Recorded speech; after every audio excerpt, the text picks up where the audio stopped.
all the time in the world for the things you actually want to do. No offense. Get a new Dell AI PC at dell.com/AI-PC. How those ahead stay ahead. We've got more sports talk coming up on The Fan. Now at Verizon, we're locking in low prices for 3 years, guaranteed, on my plan. And you can get a single line for just $45 a month when you switch and bring your phone. That's our best price ever on unlimited welcome with autopay plus taxes and fees, guaranteed for 3 years. Because at Verizon, we got you. Visit your local NYC Verizon store today. $20 monthly promo credits applied over 36 months with a new line on unlimited welcome. In times of congestion, unlimited 5G and 4G LTE may be temporarily slower than other traffic. Domestic data roaming and 2G speeds. Price guarantee applies to then current base monthly rate. Additional terms and conditions apply. This is the story of the one.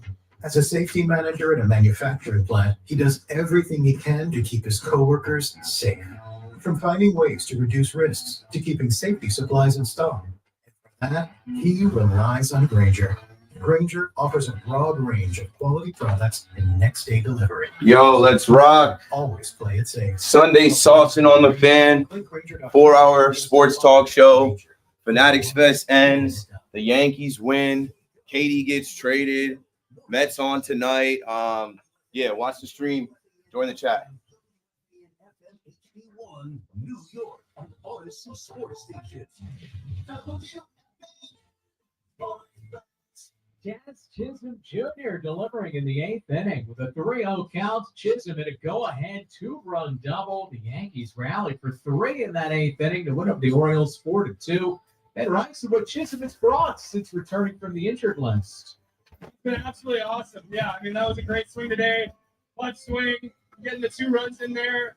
He's been awesome. Rice with Susan Waldman on the Fan following the game. Starter Will Warren gave up 2 early runs, but pitched into 7. Warren did not factor into the decision. The Yankees win the series. The Mets sent catcher Francisco Alvarez to AAA Syracuse.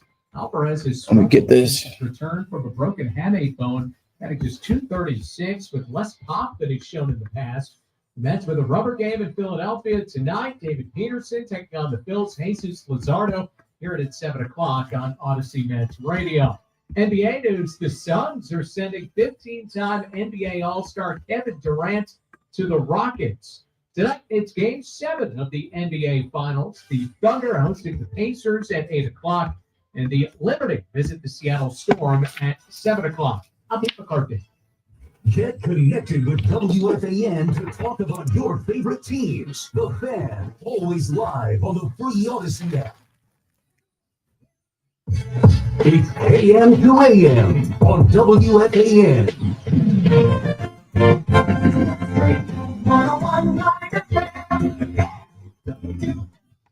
Yeah, let's get it. A little Sunday sauce on the Fan in New York.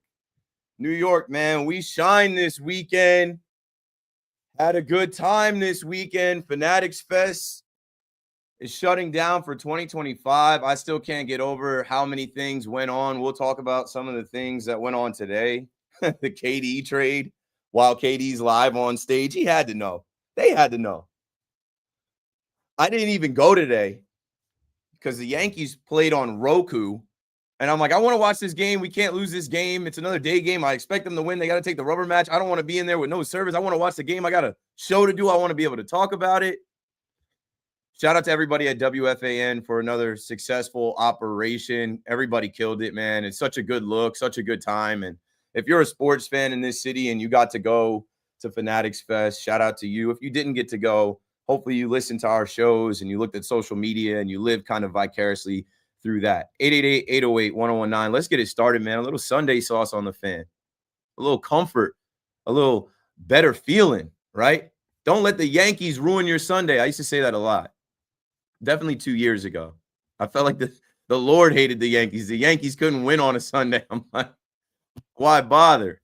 But no, they couldn't lose today. You can't lose back-to-back series to the Baltimore Orioles.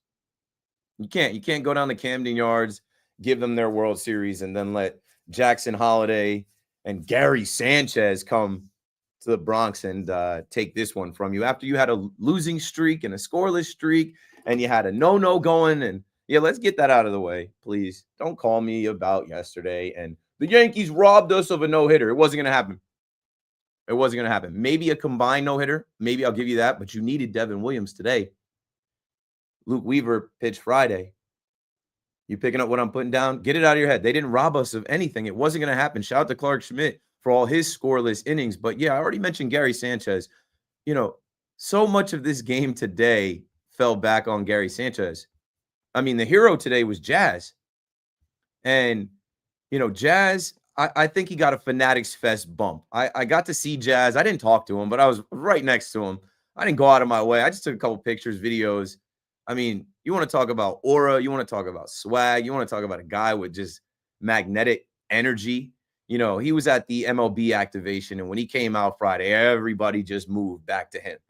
And I saw everybody trying to interview him, from MLB, from boardroom, a bunch of people trying to just get a microphone in front of Jazz. And if you follow the Yankees social media, they just showed you a day in the life of Jazz Chisholm. And, you know, he referred to himself as the Prince of the City, because Aaron Judge is the king of New York sports. And today we needed the Prince of the City to rise up. You know, Judge had a rough one. We'll get to it. But when Jazz came running around to score that run and he knocked out the Orioles catcher, that would loom large. That would loom very large, because that forced a subpar, below average major league catcher into the game in Gary Sanchez. Gary Sanchez used to kill the Orioles. He's still finding ways to kill the Orioles. Gary Sanchez cannot catch the ball and make plays at the plate. And so when I look at Aaron Judge out there, caught in no man's land, stuck in between when Belly hits one to right field, come on, Judgy. You know, that's the thing with the Yankees. They're still shaking off some of the low IQ stuff. They still need to be a little more buttoned up. Props to Aaron Boone today, though. Props to Aaron Boone for pinch running Paul Goldschmidt, for decisions with the bullpen. You know, Boone doesn't get a lot of credit. Earlier in this week, I took a lot of calls, and we all leaned to even me. I'm like, hey, it's Boone's team. The team mimics the manager, and the manager's got to help them out of it. And he certainly did today with his decisions with, you know, when to take out Will Warren, you know, bring in Tim Hill, when to take out Tim Hill, bring in Fernando Cruz, putting Goldie into that game. Like those little things that, you know, you won't give the manager credit for. Even a 3-0 green light with Jazz, right? They figured out how to rally back, how to fight and win this game. They did not ruin our Sunday. They did not lose another series. And they kind of righted the ship a little bit here. I'll take it. You know, a janky Yankee broadcast. The Roku stuff, I mean, for me, and this is just my experience, and I know everybody's experience is different on Yankees Twitter. I saw a lot of different people, right? So I have MLB TV through Fubo TV. And it was weird because they played the first couple innings, and then it was like they got hip to game, and they were like, zoop, black this out. And then it gives you the thanks for watching screen. So I'm like, all right, what the hell am I supposed to do now? It's not on. I have Apple TV, which I guess Apple TV and Roku, as, you know, being OTT platforms, like they over the top, like, you know, these digital streaming platforms, Roku and Apple TV are competitors. So you can't even download the app, the Roku app or channel on Apple TV. So I'm messing around with that. I'm Googling stuff. And then I go to Google Chrome on my phone to screenplay it till I'm like, why am I going through all this at noon? The game shouldn't even be played right now. I'm just trying to watch the game. And it wasn't a great start for the Yankees, right? It wasn't a great start for Will Warren. Eventually, I figured out that my Samsung Smart TV had the Roku channel built in. I never used the Smart TV ever, but I figured out, and I Googled something. I was like, hey, if you have a Samsung TV, it's in their Smart TV channels, whatever. So I ended up good with that. But I'm like, this is what we're doing now. I don't know. How much did Roku pay for this one game? An 11:35 start, where honestly it was early. It was very early, where I was a little worried. Will Warren, a little shaky in the beginning, like single, hit by pitch. How about Matt Holliday's kid? You know, he was around when his dad was playing here. I mean, that kid he's legit leadoff hitter, legit prospect, young guy who gets it done for them. But anyway, man, Dean Kramer, we've seen Dean Kramer shove against the Yankees plenty of times. He owned Stanton today. And, you know, there were just little things in this game where I'm like, okay, they're fighting. They're doing what they got to do. I feel like they're going to rally back and win this game. It was close. It was close. Held them to 2 runs. Will Warren has been solid. Young guy has it going, man. I saw at the end in the post game, they put up, he threw 44 seamers, 19 sinkers, 9 changeups, 9 sweepers, 86 pitches, 55 of them for strikes. And this is a young guy who's homegrown, who's developing right in front of our eyes. We were worried about him not too long ago. I mean, even that Dodgers start, we were like, hey, is this guy going to be able to get through? And then you hear today that Ryan Yarbrough is on the DL or the IL, excuse me. We don't say DL anymore. And it's like, all right, well, that goes back to Clark Schmidt too. That's another reason why you don't push Clark Schmidt past 103 pitches, his the highest he's ever thrown, because you can't afford to have a guy get hurt in this rotation. Now he's down. Marcus Stroman is working his way back. Luis Gil is working his way back. They've already dropped the, getting Luis Gil back is going to be like getting a trade deadline ad. Like, no, it's not. It's getting Luis Gil back. But yeah, ultimately, man, they did enough. I can't wait to talk to you guys about it because it's a relief. It's just like you can end the week and feel like, okay, they're not completely bums. Okay, like baseball is baseball and baseball is going to baseball. But this team with MVPs and all-stars and the best hitter in the game, and even him, like I said, even him, Judge, and you know what I like? They showed Judge go talk to Belly. And Judge, he's a captain, he's a leader. It seemed like he had some type of accountability, went to Belly like, hey, man, you did enough right there. Like, I should have been ready to tag, got caught in no man's land, couldn't run. But that's another thing with Gary Sanchez. You got to know that. Your IQ, that's your man's. Gary Sanchez, El Kraken, El Gary, who wears number 99 now, probably because of you, Judgy. You got to know we have to put pressure on Gary Sanchez to catch the ball and make the play. He's not even 50-50. Yeah, it's like probably a 70-30 chance that we're going to be in there, and they were. And that's what, the game came down to. These umpires are terrible. They've been terrible all week. And maybe I have a little bit more of an eye for them. I was surprised to see early in the game that call get overturned for the Yankees. I'm like, wait, they actually reviewed a play and overturned it in favor of the New York Yankees. The Yankees got an early win like that. That was something also. I was like, hey, if that's going our way, today is going our way. We're not going to lose today. 888-808-1019. But yeah, when Jazz comes through and Gary Sanchez does not have the ball for a second, when he does not have the ball was never caught. The ball hit his glove. He swung it over. And then Wells is saying, Jazz, go back and touch the plate. That umpire calls him safe. I'm like, what are you looking at? How do you not see that white sphere pop out? That's the whole game. It's baseball. How do you not see the baseball? These guys are out to lunch. I swear. We need the automatic balls and strike system ASAP. #ABS ASAP. And they need to really think about the review system. What is the point of reviewing a play just to get it wrong? Have the courage to overturn it. 888-808-1019. As I see the calls are coming in. And the Yankees win the series, and tonight the Mets look to win the series. And tonight, I think they will win the series. They got the right guy on the mound. I think tonight they can right the ship as well and put it behind them. You know what I loved about yesterday? Being at Fanatics Fest, I needled the Mets fans a little bit. And I love I met so many Mets fans at WFAN's setup, but also all through the Javits Center. And, Mets fans approach me with, I'm a Mets fan. And I'm like, I don't hate the Mets. These are my Mets. And I've said this before about the Subway Series. Like, Mets fans are nice people. I haven't met one Met fan that's been a jerk or been mean or negative. They're genuinely nice. And their approach is, I always look at people at their energy and how they approach. And their approach is right. And I had some fun with the Mets fans yesterday, calling them the Let It Happen Mets and picking at them with their losing streak. But I did say tonight was your night. And I enjoyed going home and watching that game last night on national television. I enjoyed going home because when I was on air, it was like Griffin Canning was struggling a little bit and the Phillies took an early lead. And it seemed like, here we go again. Another Met game where the Mets give it up in the beginning of the game. And here we go. But you know what? I also said yesterday, but I never get credit for some of the things I said, even though some of you Mets fans at Fanatics Fest did say, hey, I like your takes. I know you got to needle us as a Yankee fan, but sometimes if you really listen to you talk about the Mets, you have some good takes. I said your big money guys got to come through. The guys that get paid, starting with Lindor, who makes over $30 million a year. When that guy goes deep, they don't lose. That's a play right there. If you bet Lindor to homer and the Mets to win, That parlay is hitting every time he homers. I think it's 28 games.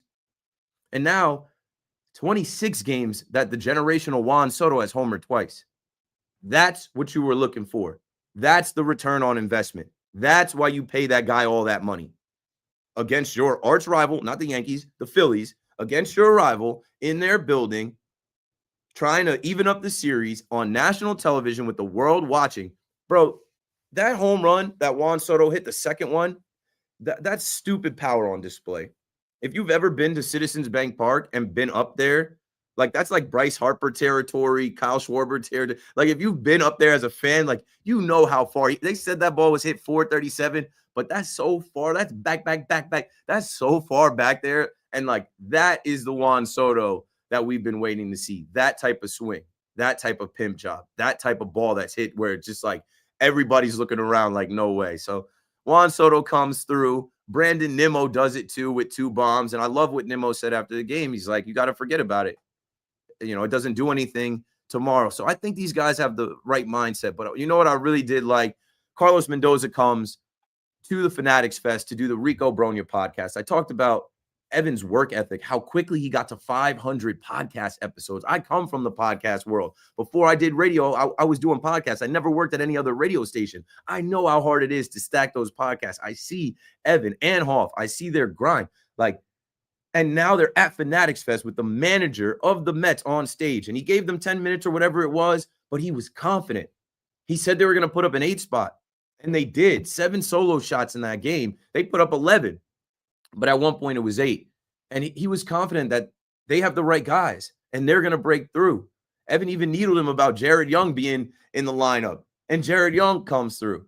And then today we learn after Francisco Alvarez goes deep that they're sending him down. I didn't think they were going to do that. But I think there's some psychology in that. I think, you know, after he felt good about, you know, putting a swing on one and hitting one out, and that was another one with some good power put on it.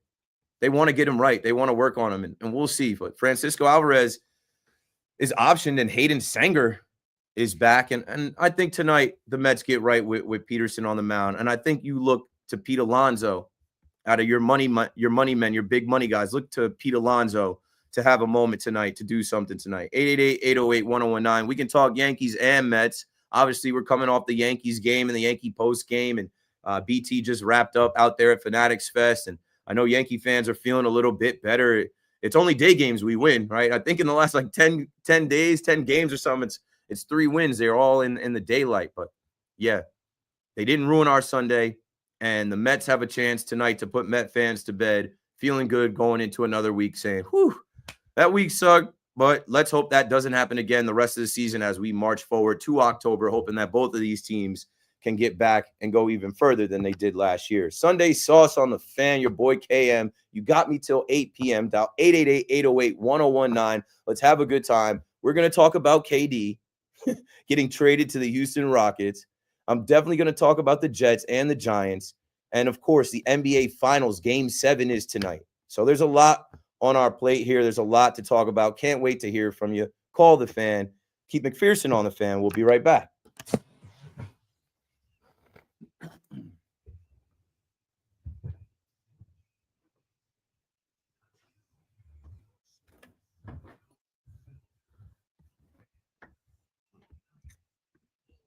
Yo, I got to go get some water. And then I'll be right back, yo. It's like muggy out there.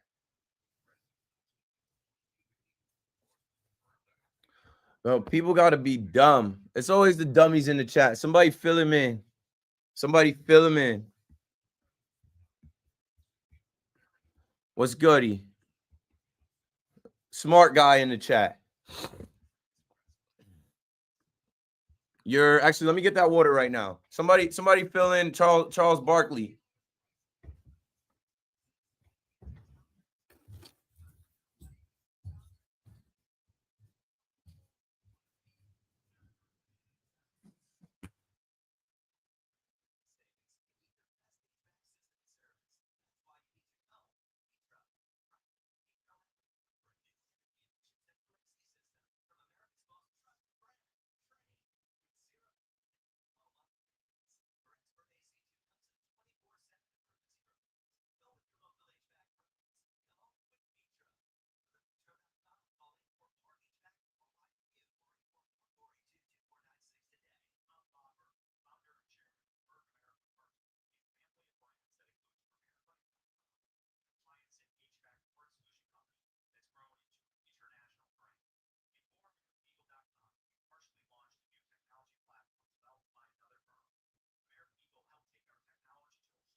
Okay, coming back. Trying to hit everybody in the chat quickly here. Yankees power their way for a great comeback. Yes, sir. Fanatics Fest was amazing. It was overwhelming. It was bigger and better this year. I really can't put into words what they've done, what they've created. What's good? Rocking the 1-3. Rocking the 1-3.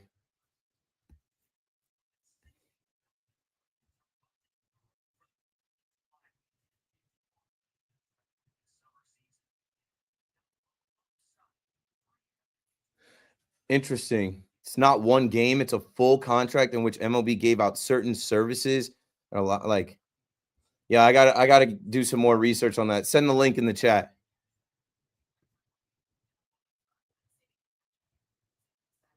Appreciate it, bro. That's the thing. Like, I'm working on my craft. I know I got the sauce. I know I'm good at social media. I know I'm good at the in-person stuff, but like, I want somebody to turn on the radio or turn on the stream that never heard me before, has no idea who I am, and be like, yeah, this guy, he's got it. And it takes time. I was listening to Al Cintrone last night, and I was thinking about how much confidence Al has gotten since he started. It's tough, man.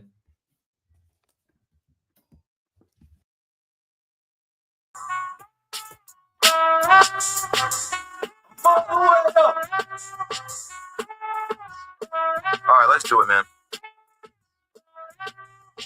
Right to the phones we go, because this young man called right away and he's been waiting, so he's got something to say. Let's get to Dave in Flatbush on the fan. Hello, Dave. How you doing, Keith? Good. How are you? First of all, I had an amazing time. I went to Fan Fest with my son on Friday. I dressed like Stevie Cone, Uncle Stevie, and it was awesome. So it was a great time had by all. But now I'm headed, boys, we're going to Philly, and this is where we're going to retake first place, sole possession of first place, and we're going to take our way to the championship. That's the mentality you got to have. Woo! That's the thoughts and energy you got to bring into enemy territory, especially down there in Philadelphia. I loved last night hearing the Mets Radio 880, the interviews after the game, because all of those Philly fans, they went to Xfinity Live and they went home. And all you heard was "Let's go Mets" and New York fans in there taking over their building. And I'll tell you something, the pitching has carried this team for the first portion of the season. But now you're going to start to see, all you need is a Philly, a home run park to get everybody on track. And with Soto and Lindor, and now Alonso's going to hit one tonight, we're ready. We're prime. Hey, enjoy it. Be safe out there. Thanks for the call, Dave. Yeah, I mean, going into the season, on paper, everybody said this is one of the best, if not the best lineups in baseball. And even when I was talking yesterday, I'm just like, you're not going to hold these hitters down forever. They have some of the best hitters in the game together. You're not going to hold them down forever. Now, if you run into Chris Sale, Zach Wheeler, Spencer Strider, the Tampa Bay Rays, who always find, guys that pitch well for them, like it gets tough for a week or so. But Mick Abel, I don't know if you guys follow Pitching Ninja, who is great. Rob, who does Pitching Ninja, he put out a video of Mick Abel, and he said, is Mick Abel tipping his pitches? And he had like this little pat between his fastball and his curveball. And hey, if he was, then somebody spotted that and let the Mets know, and they were all over him. Like that Soto at bat. Let me see. Let me go back to my notes. That Soto at bat, that 7-pitch at bat, that wasn't even against Abel, but that Soto at bat reminded me of last year when he was all over Hunter Gaddis.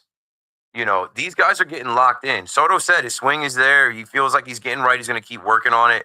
And that's what you got to do. You got to keep going to work. And I think just knowing you're going to face somebody who's not an ace, somebody that's young in the game, somebody that you can get to, and you get him out of the game, and you get to their bullpen. I mean, the Mets smacked them yesterday. They hit 7 solo shots. They put up 11 runs, and it wasn't a game after the back. Like after that third inning, you just kind of felt like, okay, here we go. I mean, it was close, but I just felt like the Mets were in control. And like I said, Griffin Canning did enough after an unfortunate start. The pitching has carried the Mets. Obviously, there's some injuries here with the Mets rotation. Frankie Montas is looming. But with Frankie Montas looming, even more of a reason tonight for David Peterson and the Mets to go out there and get this one and get this series and keep Philly, underneath you. The Philly fans and the Philly, they're scrambling right now. They want to believe in this team. They don't want to believe in this team. I think you take this series tonight from them, you'll feel good about that the rest of the way. Juan Soto will be mic'd up tonight on Sunday Night Baseball. Cannot wait to hear that. On Twitter, I was like, the first question they got to ask him is, hey, how come you didn't take the mic on Sunday Night Baseball in Yankee Stadium, Juan? In Flushing, Bruce is on the fan. Hello, Bruce. Yankees, a few points about the Yankees and about the Roku, whatever the heck you call the cable thing nonsense. I was like, Ryan Rucco? First off, I thought today's win was a very big win for the Yankees. And the reason, and I know people are going to say, oh, come on, Bruce. It's a game in June. How can it be really big? Because if you notice, there's only a 2-game difference. I think 2 games difference in the loss column with Tampa, 3 with Toronto. So the Yankees are flying a bit, which is okay because they built up a nice lead. But all game long, they kept putting runners on base and not bringing them in. And by coming back, to me, this was a big one. Yeah, because you felt like this offense was still doing the same thing they were doing all week. You felt like this offense was still kind of stuck. Even Judgy, Judge, I don't know. I wanted to say Judge was back Friday night, but I think Judge is still a little bit in one. That like he missed, 2 splitters that didn't split. How about Buck Showalter? Buck Showalter in all his glory calling an Orioles versus Yankees game, his 2 former teams. Jeff Nelson is amazing as far as an analyst and how much and Buck he knows. Was good. Buck was good, yeah. And Matt Vasgersian. I didn't mind those guys on the call. But what I mind is like it's on Roku and it's not so simple to get to. But yeah, it was a big win for morale. It's a big win because they're about to go on the road, so they get on the flight. They feel better about it, and you can kind of put some of the struggles from the past behind us and go forward into the Cincinnati Reds series and take that series and then come right back home for the A's series. Second point, I don't think the Yankees is going to shock some people, so be careful with people. I don't think the Yankees need to trade for pitching. And the reason I say that is right now, Schmidt and Warren are growing up before our eyes. They are legitimate, dependable pitchers. Number 2, the Yankees have a kid named Cam Schiller, and he saw him in training camp. He's in AAA right now. He's pitching well. He's been in AAA for like the last 3-4 weeks. He's winning games, striking people out, and he's throwing the ball at 99 miles an hour. Yeah, Cam Schlittler. Here comes Alan Winans as well. Yeah, I don't know about Alan. I want to see Alan to be convinced that he can get major league players out. Hopefully he's all right to pitch against the Reds in Great American Ballpark. I think that's a good little spot to throw him out there, and hopefully these guys wake up and hit the ball out of that place. And second, another thing, I think the Yankees need to get a third baseman. It's either Torres from Arizona or possibly, if he's available, because I read some rumors online about Chapman.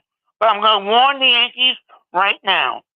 Do not, I repeat, do not trade Spencer Jones. For all the naysayers about Spencer Jones, he's been leading the league in the Eastern League in home runs.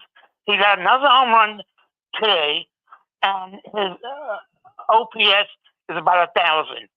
So it's taking him a while to develop. Was not as quickly as some Yankee fans want. But you know what? It took Judge a while to develop too. Now I'm not saying he's going to be Judge, but he's developing. And if you see him, This kid can field. This kid can run. Yeah. And this kid's got great power. I have seen him. I was just down there in Somerset. I'm going back August 2nd. Thanks for the call, Bruce. 888-808-1019. I feel like there's some smoke screens being thrown up as we get closer to the trade deadline, about a month and a week away right now. I still do think the Yankees need to trade for pitching. Pitching. That's what Cashman said on MLB radio a couple weeks ago. I think you will see potentially another starter and back of the bullpen reliever. Like, why not? I do not get so comfortable with a young guy like Will Warren. I don't see Will Warren taking the ball in the postseason and getting a start. He's been great. He's been good. I love what we're getting out of Clark Schmidt. Keep him healthy. Don't let him try to go for a no-hitter, whatever. We're good. Like, Clark did his job and got up out of there. You know, Clark is becoming dominant. Luis Heel is coming back. Marcus Stroman is coming back. So they have some options in the rotation, but I'm like, when I look at the postseason, you need 2-3 solid guys. Obviously, Max Fried. Is Rodon a solid guy? 888-808-1019. Do you feel comfortable with Rodon as your game 2 starter? I don't. Those are 2 lefties. Like, maybe there's a right-handed pitcher that they get out there. I don't know. Cashman don't know the answers. And then, of course, third base. There's a caller who called my show, called Al Cintron's show, and I think somebody else's show to talk about Matt Chapman being traded from the San Francisco Giants, I guess now because they have Devers, over here for Spencer Jones or a combination of Spencer Jones or Jason Dominguez, Ian Hamilton, and somebody else. I don't know. I'd take Matt Chapman, though. I like Eugenio Suarez. I know people are like, oh, he strikes out a lot. They all strike out a lot. Judge strikes out a lot. But I expect this deadline to be a deadline where we have a lot of talent and the Yankees say, okay, this year, go for it. Like, this year, go get the other. Like, so we have talent on top of talent, like, you know, riches on riches, and more than enough to get through the American League and get back to the World Series. 888-808-1019. Kevin is in Floral Park on the Fan next. You got it, Kev. Kevin says, how are you? And, I have to say one thing. Keith, I've listened to you from the very, very beginning when you and Steve Summers were on the phone together and you giving all the props to him. And this call is actually about you. I appreciate you. I appreciate your perspective. I come from another side of the fence, being a Met fan, and you're on the Yankees side, and you play middle of the road. And really, I just want to say thank you for being on the other side. And I listened to your trade prospects. Is there any deal between the Mets and the third base the Mets have and the Yankees? What do you think? I don't know. I wonder if David Stearns has a relationship with Brian Cashman outside of what Luis Torrens and that deal, which, I mean, the Mets won that deal, $100,000 for Luis Torrens. The Yankees give away catchers. That's their pastime. I don't know. You're saying that you would send like a Brett Beatty or... Yep. I'm telling you, I think Brett Beatty, and let's get McNeil and get him hot and put him together for something, because we got a glut of infielders and you need a catcher. No way out of it. I was throwing JC Escar out there. You interested in a left-handed hitting catcher in JC Escar? Always. You cannot have enough lefties. You can't. Mackie Sasser was a 1 in a million. It would be so interesting if they actually did make a deal and then met in the World Series. It would be great. Theater and storyline.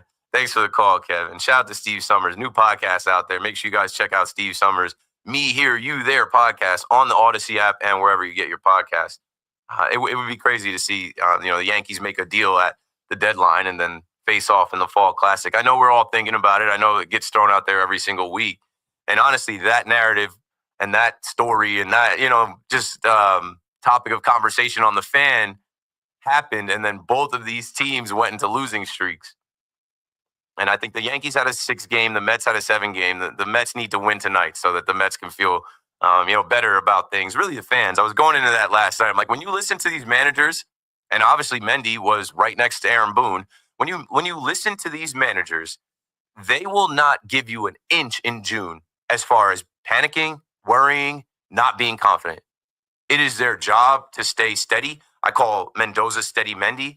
It is Aaron Boone's job to defend his players and not show even a little bit of worry. There's enough fans doing that. There's enough hosts doing that on radio and podcasts and live streams. Both of these teams have so many good players. They have players that are hurt coming back, and they have the prospect of adding players from other teams at the deadline.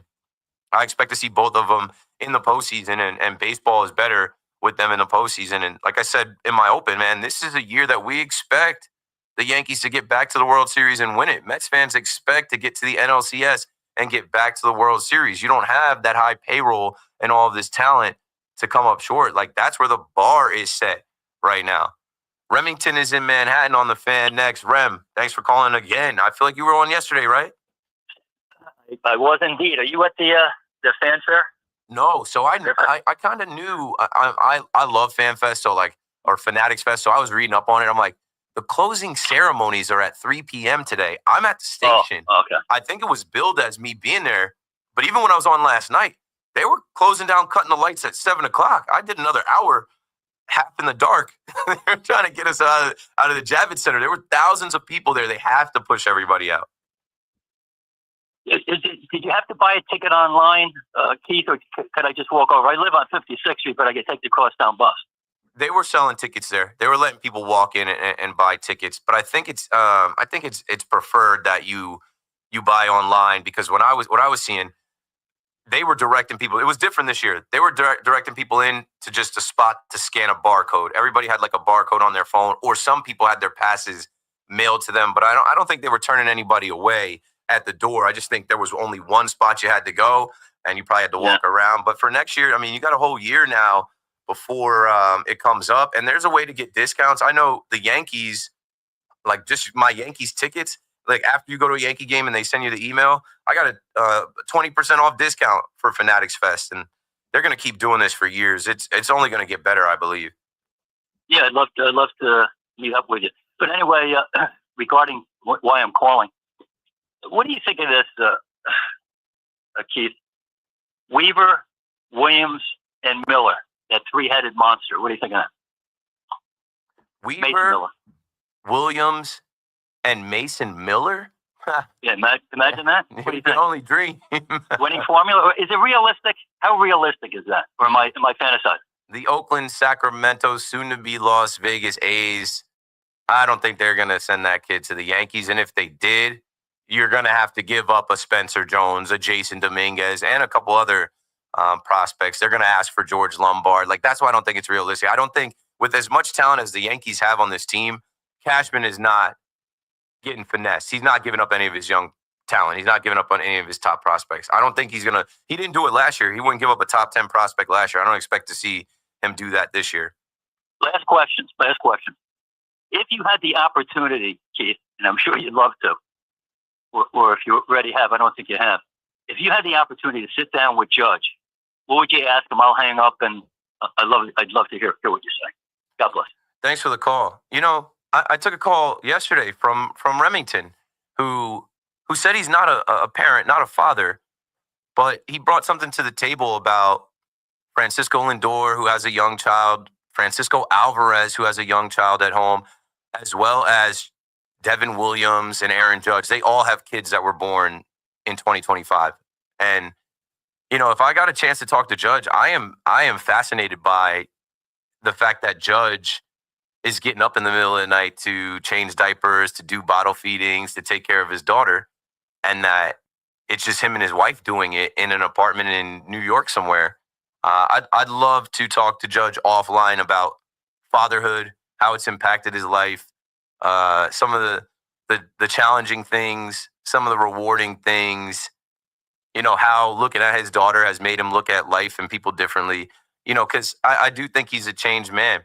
I even looked today and I was like, man, did he get some sleep last night? I'm like, 11:35 start. He probably had to be at the stadium 8 a.m. And, you know, he had two things that to me, I'm like, is Judge all there? Is he locked in? Obviously not tagging up with that, you know, the belly, you know, out to right, where it's like I said, you got to put pressure on Gary Sanchez. I don't mind you making that out. Put pressure on Gary Sanchez. Put pressure on the right fielder to make the throw and Gary Sanchez to catch it and make the tag. I'm like, Judge, how do you get caught there? You play right field. And we needed that run, whatever. No harm, no foul. It didn't matter. But also that at bat that he had, let me go back to my notes because I went and I screenshot from MLB at bat. Swinging strike on an 87-mile-an-hour splitter. And he struck out on the same pitch. He fouled off the fourth pitch, was a four-seam fastball, which was up in the zone. And I'm like, bro, how did Judge not drive that 500 feet? And then the last one was 87.9 and 88. It registered an 88-mile-an-hour splitter. And Buck Showalter was like, that's a splitter that didn't split. I guess Judge was waiting for it to split. I'm like, is he not awake yet? Is it too early to be playing this game? And somebody in my live chat said about Roku, and I don't know. I haven't read up on this. I know that they put games on Peacock now in these last 2 years. I know they put games on Apple TV every Friday. I know there's the Amazon Prime games. I assume it's all money in business. But someone in my chat, shout out to Dennis Salazar, he says, unfortunately, it isn't just one game. It's a full contract with MLB where they give out these deals to certain services and allow them to stream certain games. You won't find games like Rivals being in outside channels. So I don't know. Actually, I'm going to do that in the next break. Look up this Roku baseball deal and like how it went down and why is it going down. And I know why it's going down because, okay, say you don't have cable, say you don't have Apple TV like I have, and you just have a physical TV with the channels built in. Like a lot of times when you go to either hotels or Airbnbs or forget where else, or they just have these TVs without cable boxes and without over-the-top boxes. You can watch a live Yankee game on the Roku channel because it's built in. But I don't want that. It's too early. For me. I'm like 11:35. I don't know. You guys call me and tell me. The stadium looked pretty full. And shout out to some of the creatures and some of the homies that I follow that always go to the games. I saw y'all out there early. 45,571 fans. So clearly it wasn't a problem. Maybe some people were like, hey, I like to have this morning baseball and then still have my whole Sunday afternoon for the most part. Ball Vinny tweeted out. Ball Vinny had me laughing today. He's like, it's funny to watch. And Ball Vinny is set up right next to Billy's on River Ave, where he sells his shirts and he's holding court and people are coming up and taking pictures with BV. But at like 8 a.m. or 8:30, Ball Vinny tweeted out, like, it's funny to watch people show up to Billy's thinking that like Billy's is going to be open for them to drink at 8 in the morning. Like, they do serve breakfast. I have had breakfast in Billy's. It's pretty good. Mother's Day, I actually went a couple years ago. Brought my mom and my mother-in-law to breakfast at Billy's before we went to the Sunday game then. But yeah, I don't know. That vibe to me is too early. It's just, you got to wake up at like 8, drive to the stadium. And a lot of you did it. So if you did, call me up, tell me how it was. I know yesterday all the conversation was, oh, we got robbed of a no-hitter. No, you didn't. There wasn't a no-hitter to be had. Clark Schmidt wasn't going to complete it. And I rather them win the game. I rather them keep his streak intact. He made history. And then also, welcome to the Yankees, JT Brubaker. We found a spot to pitch him in where he gave up that single to Gary Sanchez. So what? Now he's in the mix. Now he's in the fold. The Yankees win the game with him on the mound, and he gets to dap up Judge and feel like, yeah, I'm a part of the team now. And who knows? Maybe he'll be serviceable for us down the stretch here, but still pitching. Can I get another call in? I think I can get another call in before we get to the break. Ben is in Bernardsville, New Jersey. What's up, Ben? You're on the Fan in New York. Hey, Keith, how's it going? Good, hanging out. Yeah, driving home from Fanatics Fest now. Really fun weekend. Yeah, what'd you do today in there? I didn't go today. It was too much Eagles energy today and KD. I'm going to get to that when we come back from the break, too. It was so much Philly today. I was shocked at how much it was. I was doing the same stuff as yesterday, holding up my sign, interviewing people, walking around, having fun. It was so much. It was like so tiring, but it was so much fun. Bro, you killed it. I told you, I think I posted you and said I was proud of you. I just have seen your progress just from last year at Fanatics Fest to now with what you've done. I know you listen to me. You've taken my advice and some. You're crushing it, dude. Appreciate it. What I don't want to talk about is the Mets. I mean, this year, they were so good in April, so good in May. Now they've hit in a little bit of a rough patch here in June.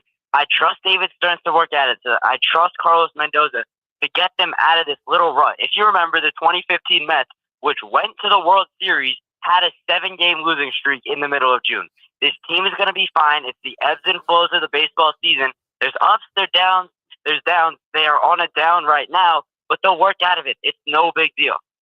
No, you're right. And if they win tonight and Peterson shoves and Alonso hits a blast and Soto follows up and Lindor, like you'll get over it. You will move on and you come back home to a place where you've played very well and you've got a 4-game set against the Braves where you take 3 out of those 4 and you forget about last week. Did you hear Lindor? You know, when they told Lindor the stat about him homering, he's like, I wish I, you know, he's like, oh yeah, In Atlanta, yes. He's like, I wish I hit some home runs in Atlanta. Like he's all about winning and leading. He's always accountable. And I think now that, you know, him and Soto and Nimmo and even guys like Jared Young and Alvarez, the whole team, I think that they shook that off with a big performance last night. They'll be ready to battle on Sunday Night Baseball tonight. You get that win and then you come back home, you face the Braves and you have the opportunity to right the ship. You got to come out tonight and win. You got to come out and just end this bad rut that they were in, this bad streak, 7 games in a row. It was tough. They needed that win in that convincing fashion so bad last night. 2 Soto bombs, 2 Nimmo bombs. But you talk about Francisco Lindor. I think what we've seen with Lindor over the past year and a half is that he goes as the Mets go. The Mets do not win if Francisco Lindor doesn't hit. And you've been talking about it. The big money guys, they got to show up. They got to produce. It starts with Francisco Lindor at the top of the lineup, setting the table, and really starting it off for all these guys to follow suit. Yeah, Lindor, similar to Judge. The Yankees go as Judge goes. Lindor is not named captain, but he is the captain as far as his leadership and accountability and his defense and being the leadoff hitter and what he does at the plate. I think, you know, everybody slumps, teams, hitters. It's going to happen, and you just hope that it doesn't happen again and that they kind of, like I say, right the ship and move forward and get through this. You learn from these experiences, too. They're baseball players. They know they've been going through this since they were kids. And I think tonight is a big night. Everybody will be watching. The whole baseball world will be watching. I know some people will be obviously watching the finals. The game, we'll get the start of the Mets game while I'm on. So I think if they come out with the right energy, Lindor setting the table, the Mets do go as he goes. And they've got an opportunity to put this losing streak behind them completely and come back home to fans that are not going to treat them any differently because of the sweep against Tampa or the sweep against the Braves. It's all about moving forward day by day, game by game, series by series, week to week, month to month. Yeah, I mean, just get out of this stress. That's all it is. Got to move forward. Thanks for the call, Ben. 888-808-1019. So I did Google quickly here while I was talking to Ben. Roku has a multi-year deal with Major League Baseball to stream 1 game each Sunday during the season. It's called the MLB Sunday Leadoff. The games are available free on the Roku channel, yada, yada, yada. It's free for streaming. It's exclusive. The rights are exclusive to Roku. MLB Zone is a dedicated hub within the Roku platform. I used to have a Roku TV some years ago. I don't have one anymore. But I guess it's a good thing. It's a total of 18 games throughout the season with a new game each Sunday. So I guess they find a way to get everybody on there. I'm trying to find how much money are we talking about for this deal? It's estimated that 120 million people in the U.S. will get to see this as Roku channel reaches a large audience. I'm trying to find out how much. That information might not be out there, but whatever. They're making a ton of money. The issue too, Keith, is if the West Coast, if they want to get a national audience, you're talking about an 8:30 in the morning start, which is even for them early. I didn't even think about that. Like Jonathan from Los Angeles and his son Sebastian are diehard Yankee fans. They come out here for opening day. They come out here for games. They call my show a lot. Like he's probably up in the morning because he's got a young daughter and he's got a young son. But it's like, okay, 8:35 a.m. in LA, you're getting up to watch the Yankees play. And if you're a diehard Yankee fan, you're getting up. You're setting an alarm. No partying in LA on Saturday night. Peter is in Wantagh next up on the fan. What do you think about, Peter? What you got for us?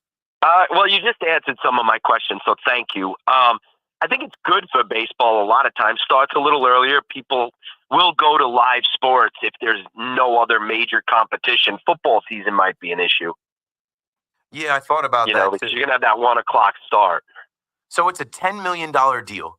I guess $10 million per year, because now I'm looking at front office sports. Roku's $10 million MLB deal resumes despite their ESPN drama. I think it's good for baseball. No, Anything it is. that brings It is. more eyes. I'm just a Yankee fan that's like, why aren't the games on Yes? Fair enough. Why aren't all I the like games my on Michael the Yes Cage. Network? Now, quick question: is Billy's going to do brunch? Because that's where I draw the line. I'm not letting that happen. I don't think they do brunch, but like with these games, that's the only one we're gonna have. I gotta talk to my guys, Joey and George over there. Spiro, hit me up. Tell me what the plan is for these early games. If you know what the next one is, and it's funny because we might do something, maybe an after party. Old Timers Day. Old Timers Day is August 9th, and this year they're gonna play the softball game. And that's going to bring a lot of people to the stadium early. So maybe Billy's will be open early for that one, but not for Roku. Well, they should. I mean, the laws in New York used to prohibit that, but I don't think they're in place anymore on Sunday that you can't open before noon or 1. It used to be like that in New York State. That's changed, though. I mean, it's also like you got to staff that place, and that place is huge. So you're going to have security, you're going to have bartenders. They also have a kitchen. You're going to at 8 a.m.? Oh, yeah, and there might be late the night before, too. Yeah, that's right. Yeah, it's interesting. All right, keep up the good work, brother. I appreciate your show. I like your show a lot, man. Thank you, Peter. 888-808-1019. Just talking about sports and things around the sports on the Fan. Yeah, we will get into Fanatics Fest a little more. The Eagles, like I was looking at the schedule, and I'm like, Michael Rubin is a Philly guy. I actually interviewed for Michael Rubin. I'll tell that story when I come back. Michael Rubin is a Philly guy all the way. And there's so much Philly influence in there that you don't even realize till you see it. I was listening to Morash and Loogie today, and they kept talking about, Eagles jerseys popping up. I'm like, yeah, guys, the Eagles are in there. And, like, it's like their day. They have multiple panels and guys getting autograph signings. So today was a day that I didn't even go. And it's funny because I had 2 passes. I gave one of my boys a pass, and he dropped it off at my crib at like 2:30 in the morning. And I was like, all right, when am I going to go? I ended up, being a family man today and not going. And then also I'm here. But when I looked at the schedule, I'm like, okay, what is it that I really want to see? Do I really want to see KD? I'll tell you how I feel about KD, who said he's a Brooklyn net for life. I'll tell you how I feel about KD and the stuff with the Eagles that went on at Fanatics Fest today, which, last year I went to all 3 days and I wanted a 4th day. This year, it was crazy. Friday was insane. And then Saturday was crazier. Like if you put LeBron James, Jay-Z, and Tom Brady in the same building, like you can expect it to be nuts. So, I mean, good for New York and the Javits Center and Fanatics and all of the companies that were there and all the fans that got to go. But yeah, I opted out today. 1, because I wanted to watch this Roku game and actually watch the game. And then 2, I wanted to be ready to come here and do the show. It is a lot easier doing a show from here, the mothership, WFAN, than to do a remote at the Fanatics Fest. 888-808-1019. Keith McPherson on the Fan. Call me up. Join the show. We will be right back. It's Boomer and Geo. Mornings on the Fan. 101.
Okay, let's actually talk and clear this chat. I gave Dennis a little shout out, and then I went and got the information on Roku. Mets fans are good-natured fans. It's only when certain Yanks fans act like fools needling us. No, they are good-natured. What I'll say is online, there's mad annoying Mets fans. Did we educate Niles Barkley? I would hope by now he understood. I was at Fanatics Fest. I had an all-star pass. I had a VIP, and I had an exhibitor pass through WFAN. I didn't go. Like, I chose not to go. But I was there Friday and I was there Saturday. Will reposted the stream. Appreciate it. Let's see if we can get up to 1,000 before I dip out of here. See, I know that Alvarez hit that home run, but he needs a lot of work behind the plate and at bat. He needs to get it together, and maybe going back to a triple, hopefully going back to AAA, hopefully helps. Yeah. I just hope he's got the right head about him. Pause. I just hope his head is in the right space. Pause. I don't know how to phrase that without. I just hope he's got the right mental frames. Like I hope hope it doesn't put the kid in the tank for the year, because like you're gonna need him. It's a long season. You're gonna need him. Does anybody care about the NBA Finals? Yeah, this NBA Finals should be the one that gets the actual ratings. It's Game 7. They've had terrible ratings. I would expect tonight to be the highest rated NBA Finals game. Volpe with a much needed 3-hit game and day off this weekend. Yeah, scheduled rest is scheduled rest. I'm going to bring some of you guys. I'm starring some of these to bring in from the chat. Mets and Yankees fans should both support each other because at day's end, they represent New York sports. Yeah, but see, like, that's the thing, too. It's like your actual brother or, like, your neighbor, like somebody that is, like, you live with, because we do live with each other in New York. Like, I'm never rooting for the Phillies to beat the Mets. And I said that, too. Like, I'm never rooting for any Philadelphia team to beat New York. But I'm never rooting for the Mets to beat the Yankees. And I don't think that the Mets are better than the Yankees in any stretch of the imagination. Pam, I saw Pam at Fanatics Fest. My number one. What's up, Keith? I thought you was at Fanatics Fest today. I see you in the studio today. I'm on my way home now. I enjoyed your show yesterday. Have a great show. So they thought, I knew that I couldn't. They thought that I could do it live from Fanatics Fest today, but I knew that I couldn't.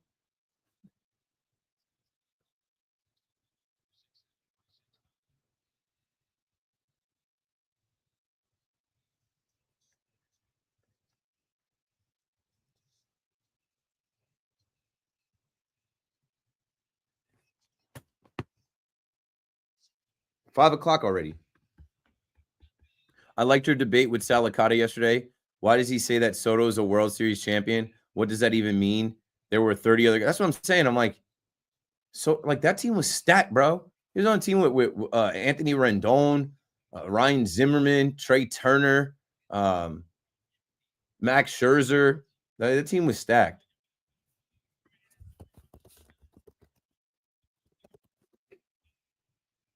Like, it wasn't just him.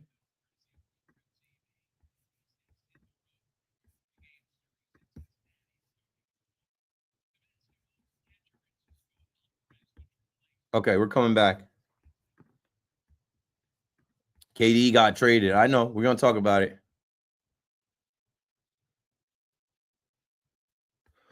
Sure, because it's a bigger draw. You draw in two big fan bases. I know it. They did the same thing with Yankees, Red Sox, Mets, Yankees. They should take the series tonight.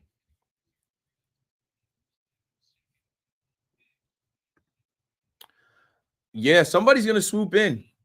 It won't be Roku, but ESPN's loss is going to be somebody else's win. Nah, there has to be Sunday night baseball games.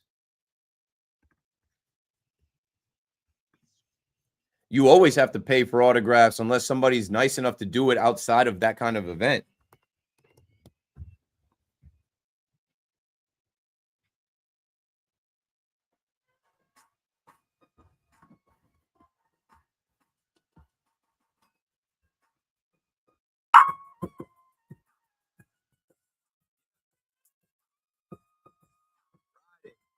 On a Sunday, little Sunday sauce on the fan in New York. Inside the 5 p.m. hour here, Keith McPherson on the fan.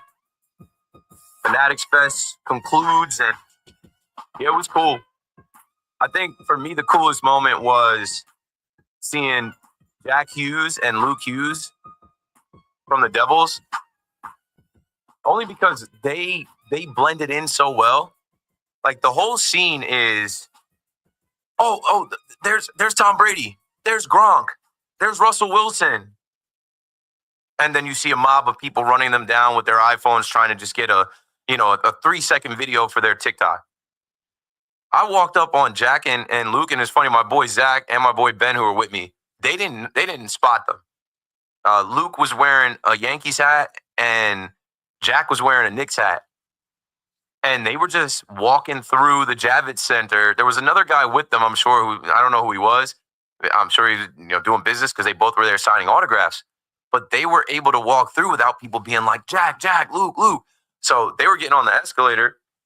And I just walked up on them. I'm like, yo, it must be nice to walk through here and see other athletes get mobbed. And you guys can kind of hide. And they kind of looked back at me like, yeah. I was like, what's up, man? I'm Keith from WFN, and I'm a big Devils fan. I should have name dropped Pete Albies from over there. Like, yeah, I know Pete. And, I go to the games and root you guys on. And looking forward to next season. But they were mad cool. And I chopped it up for like a couple minutes with them. Not even, like 2 or 3 minutes. And then I just thought, I was like, let me get a video. And that was my probably best performing video. I was like, guess who's on my left? Guess who's on my right? And I showed them both. And I said, let's go Devils. And like, I feel like the Devils community really supported that because it's Fanatics Fest. And of course, I mean, the Yankees had Jeter out there, Posada out there, all the Yankees out there, Andy Pettitte, Bernie Williams, Mariano, and then even like the young, like Will Warren was out there. I told you Jazz was out there. But I don't know how many other Devils were out there. You know what's funny? I didn't see any Rangers out there, I guess, because they traded them all away. I'm like, where's all the Rangers at in here? 888-808-1019. I was saying before the break, I didn't care to go today because the lineup, once I looked at it, and I wasn't trying to buy anything in there. I bought a book for my son. I almost bought a Yankees Born and Raised shirt because I like the collab, and I always see the Dodgers fans with the Born and Raised company, and they actually now did a Mets collab and a Yankees collab. But I'm like, I don't need to buy this stuff. I get a ton of free Yankee stuff. My closet is all Yankee stuff. I don't need to buy this. So I wasn't going to go there and spend any money. And then I was thinking about it. I'm like, I got to go to the fan at 3. So by the time I get up and go to the chat, I'm like, nah, I'm not going. And when I looked at the lineup, it was Cooper DeJean, Brandon Dawkins, Nick Foles, and more. And the title of the panel was The Champs Are Here at 10:30. And then Kevin Durant had a panel with Michael Rubin called Global Game Changers. And then he also did something with Taylor Rooks. And KD got traded today. And there was an alert that, hey, Kevin Durant should be traded today or tomorrow. And I thought with the NBA Finals being tonight, and we'll talk finals later as well, that, there would be some type of Kevin Durant news just to, have some buzz around the NBA. And they waited until he was on stage. That's how, and like he knew. They timed this all up. The Suns knew, he knew, Houston knew.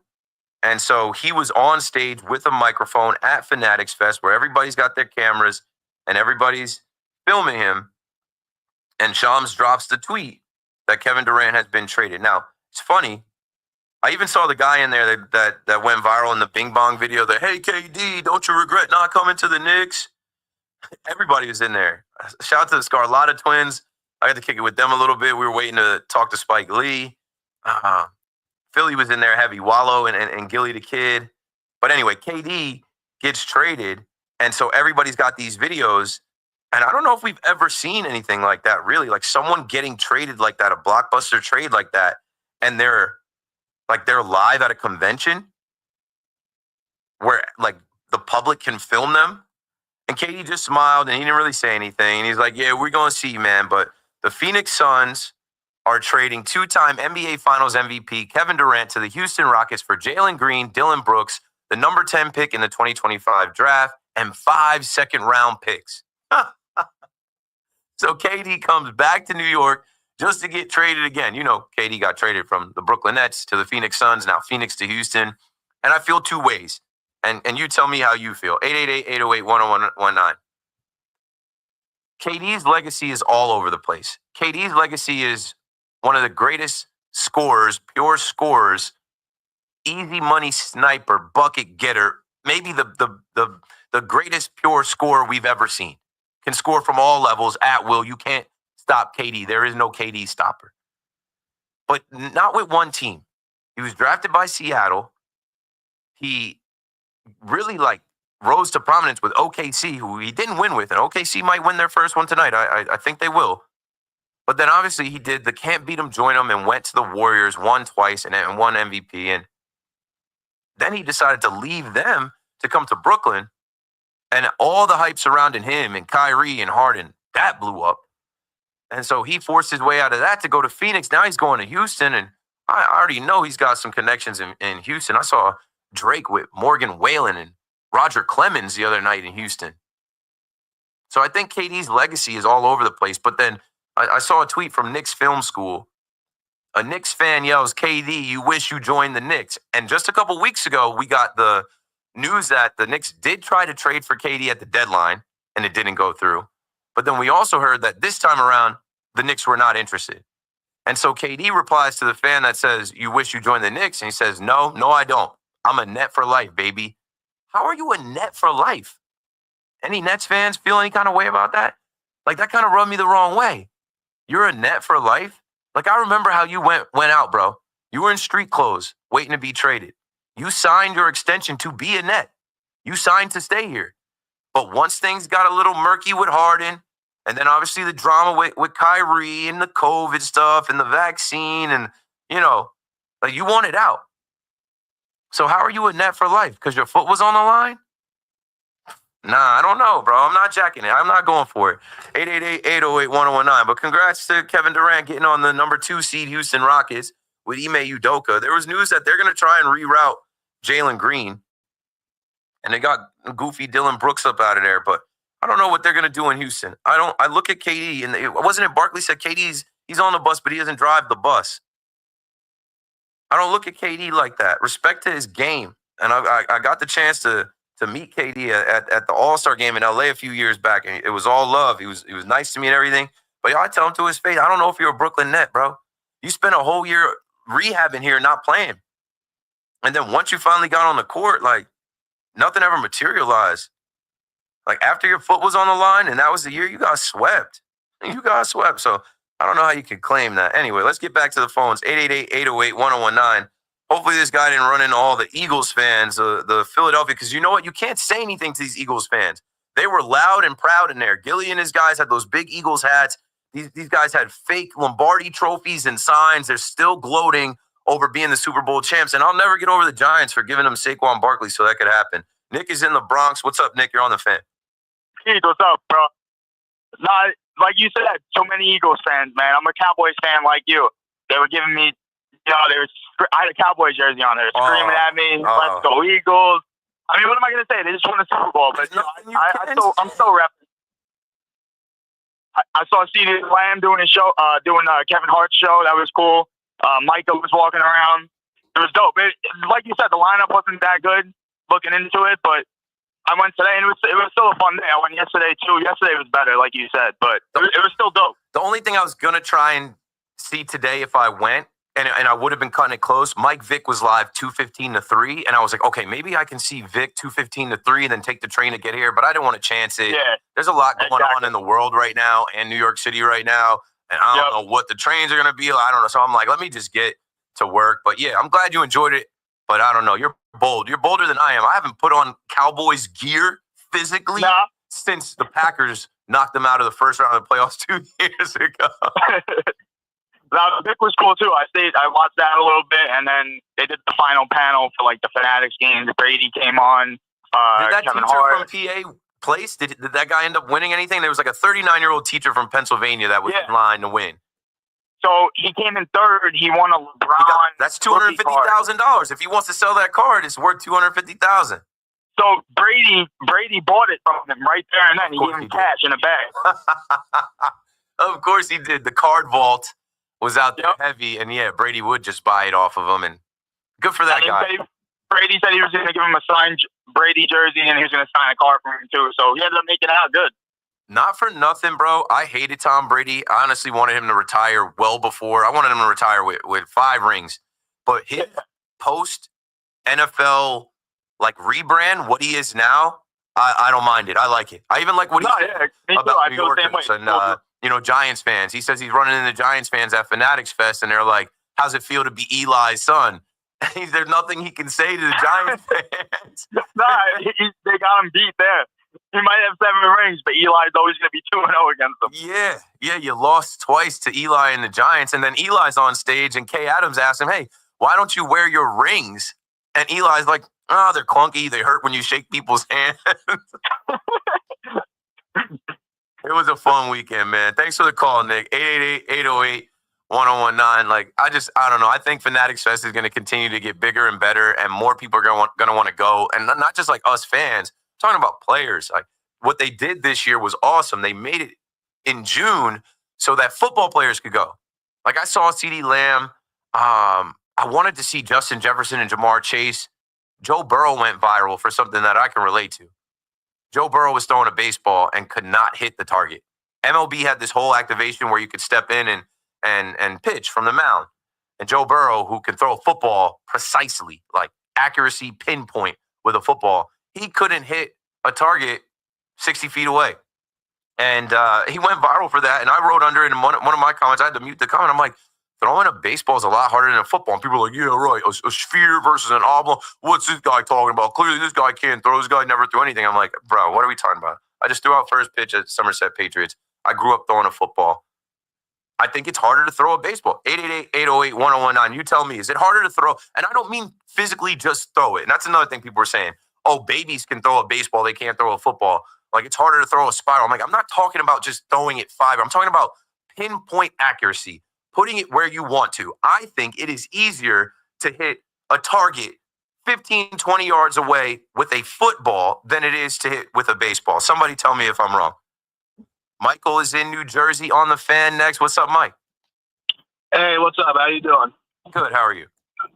I'm all right. I just wanted to go a quick step back to what you were saying about Kevin Durant and his legacy, because I can say you are hitting the nail right on the head, especially when it came to that Brooklyn extension, because to me, like back to his Warrior days, like 2017, like back when he had that almost season-ending injury, if Kevin Durant cared about his legacy at all, he had to leave Golden State. And the way that he played at Brooklyn, it also doesn't sit right with me, the way that he left Brooklyn, maybe just because his foot was on the line, but I really just don't understand how he went from Brooklyn to Phoenix in the first place. But to me, it looked like he wanted to try and get back to the East, because way back when the Knicks were interested in KD, and he was like, nah, New York don't win. And now all of a sudden, he was like, all right, I can mess with New York now. But they're like, no, you shot yourself in the foot all this time ago, and now he's back in Houston. Yeah, Dolan did not forget. And you're right. He had to leave Golden State because, I mean, look at Draymond. Draymond came out and was like, we won without you. We won before you were here. You joined us. And then they won again without him. So it's like he had to leave to kind of, blaze his own trail in a way. And he had that here in Brooklyn. But he got cold feet. And really, he only came here because of Kyrie. He only came here because of Kyrie. Yeah. I remember at All-Star, 2 years before that video of him and Kyrie talking, and everybody started saying oh, they're plotting on where they're going to next. It's going to be Brooklyn. But when you sign the extension, I think it was coming out of the Tokyo Olympics, you sign a 4-year extension to be a Brooklyn Net, man. Hold it down. Like, they're not going to. Exactly. Okay, if Harden wants to force his way out to go to Philly with Daryl Morey, that was short lived. But you were the face of the franchise. And you could have stayed here, and they would have got you another running mate. They would have. I remember that was the thing. Oh, I don't know who my teammates are going to be. Oh, yeah. You're KD. It doesn't matter who your teammates are going to be. Yeah, because especially in the fact that it's like Kevin Durant in Golden State had Curry. He had prime Clay at the time. I say prime because he's not really doing as good in Dallas now. But the fact of the matter is that he had all of these weapons. And to me, he wanted to win a ring, quote unquote, on his own. with like Kyrie and Harden, and especially with Harden short-lived going to Philly, and now he's at the Clippers with Kawhi and Westbrook. I just feel like Durant, if he ran it back the following year after that Eastern Conference Final against Milwaukee, I feel like he would have been in the exact same place he was, but going on into the finals in 7. And that's why I say his legacy is all over the place, because there's so many things we could talk about with his moves, with the motivation for him and why he did them and woulda, coulda, shoulda. Now he's 37. He's going to be on the Houston Rockets. Like, let's see what happens here. But he's got his 2 rings, and he carries himself with this air of like, I know I'm the man. I know I'm good. I know my fate is sealed. But it's like, nah, not in the court of public opinion, bro. Like, there's a lot of people that look at you. Exactly. It's I mean, yeah. I mean, like going across the board, even going across the bridge, going into Manhattan. Look at Jalen Brunson. He took a year off of his extension to give a bunch of money to make OG possible, to make Mikal Bridges possible. Like, he's been more of that kind of a guy who like is loyal to his team. And that is a part of the reason why people love him like that. Like, he came over here unheralded. He came over here and nobody really applauded the move. People were just like, wait and see. And then he became the man. And then he's like, I know I'm the man, but I want the team to be good. Bought into the team, took less, still took another step forward, like became clutch player of the year, gave you moments this year. Like, Jalen Brunson's legacy is sealed.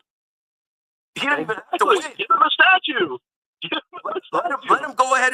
If Brunson actually next year, and people were talking about this a lot at Fanatics Fest. Karl Anthony Towns was another one that had a mob of people around him yesterday. Oh my God, yeah. If they actually hire the right coach and figure it out, and even LeBron was like, Knicks fans, y'all good, y'all going to the finals next year. Like, if they do that, you want to talk about goated, you want to talk about build the statue, you want to talk about legacy seal, like Jalen Brunson, as we were just crowning who's the king of New York sports. Like, because of how Jalen Brunson moved, 1 chip, 1 ring for the New York Knicks, forget about it. Yeah. Exactly. I mean, and that's the other thing. That's just the last thing I had is because I will say, like, sticking with the Knicks for a second, that Mikal Bridges, 5 first-rounders for him from Brooklyn, doesn't look all that bad now with that other trade for Desmond Bane from Memphis. But if you're talking about, like, the king of New York, I mean, I feel like all it takes is 1 chip for Jalen Brunson, and that debate is over, because Kevin Durant could have been there if he just stayed with the Nets. But no, he got cold feet figuratively and literally on the 3-point line. And he went to Phoenix for the next 2 years, and now look where he is in Houston. Thanks for the call, Michael. I know. I was there. I was at the game.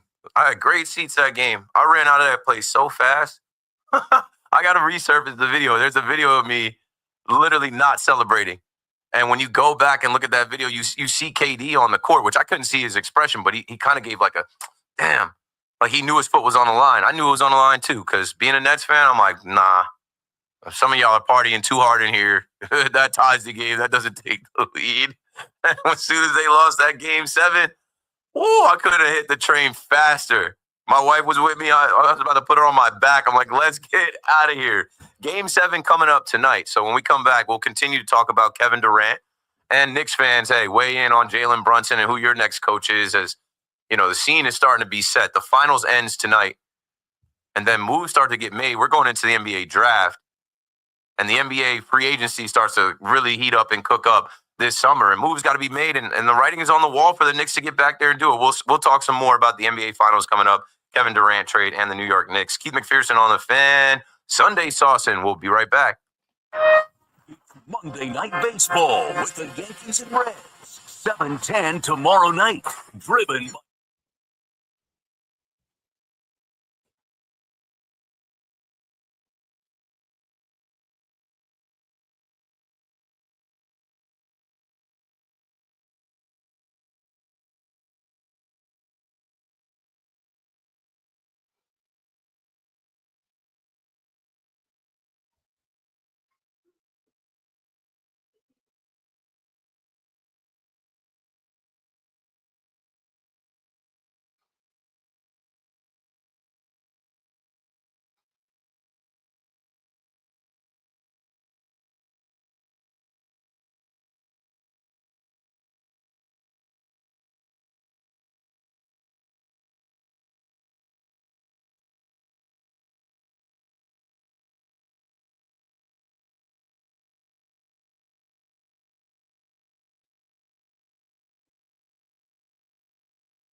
And we're back to the chat.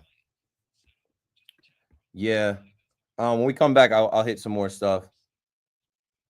NBC made an offer. ESPN has a contract till this year. Fox has a deal for Saturday games and postseason till 2028. TBS has a deal till 2020. Apple TV. Yeah, it's money. It's a business. And I know that there were some issues with Bally Sports and their streaming for like RSNs. Baseball and NBC, they're smart, and they own Peacock. They're already in there with them. There's already MLB games on Peacock, like similar to Roku. Not that many. I remember watching the Yankees play the Reds 2 years ago on Peacock. I understand losing streaks happen, but it's who you lose to. The Mets need to beat the Phillies tonight and prove they can beat the Braves. Sure. Now, they're going to be major players if they're smart. Even after losing 7 straight, the Mets are still in great shape and can quiet all that noise from last week. It's important to win games when you can early and often so you don't slump. Breathing room, yep. Okay, you end up hitting it before I Googled it. Apple TV is reported $85 million for 7 years. Missed the days when Mets games were on WOR Channel 9. Sunday games would be at 1. Yeah, we're a long ways from that now. I understand why fans complain about games being on Apple ESPN. I'm complaining the high ticket prices to go to these games instead. Because there's max like 45,000 people going to the games. There's millions of people watching the game. So like there's not even close to as many people that have a complaint about that. And the thing about the game is like if you can afford to go, you're going. Like, bro, I was in Legends Friday and I'm not even flexing. I never buy tickets. But like, 1, I'm Credential Media. 2, WFAN has tickets for us. 3, I know so many people that I get blessed with tickets. Like, for example, last year through my Casamigos deal, every month I got 4 tickets front row in Legends. I have some other things like that I do. But every time I go to Legends, I can just see who's there that has money, who's there that doesn't come there that much, who's there that's like, it's their first time there. They don't really know where they are. Like some people like to spend money like that. Some people think they're flexing. They come to Legends at Yankee Stadium, the high roller area downstairs. And if they spent $3,000 on a ticket, they're 1, proud of it. They're 2, entitled. I think it was disgusting that we did not get to see a no-hitter yesterday. I don't. Why should I hate any Philly team? Because their fans are scum. And just a rivalry between Philadelphia and New York. They're just too close in proximity. Fanatics Fest was awesome. Thanks for taking a pic with my brother and I. You got it, bro. I'm like, is that you in the picture with the beater on? There is no way Harper left the Phillies. What do you mean? He's hurt. He's hurt right now.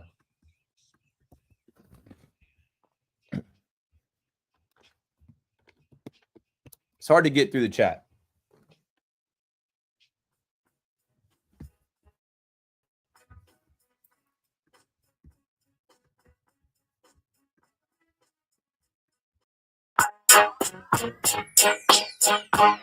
All right. This beat is so tough.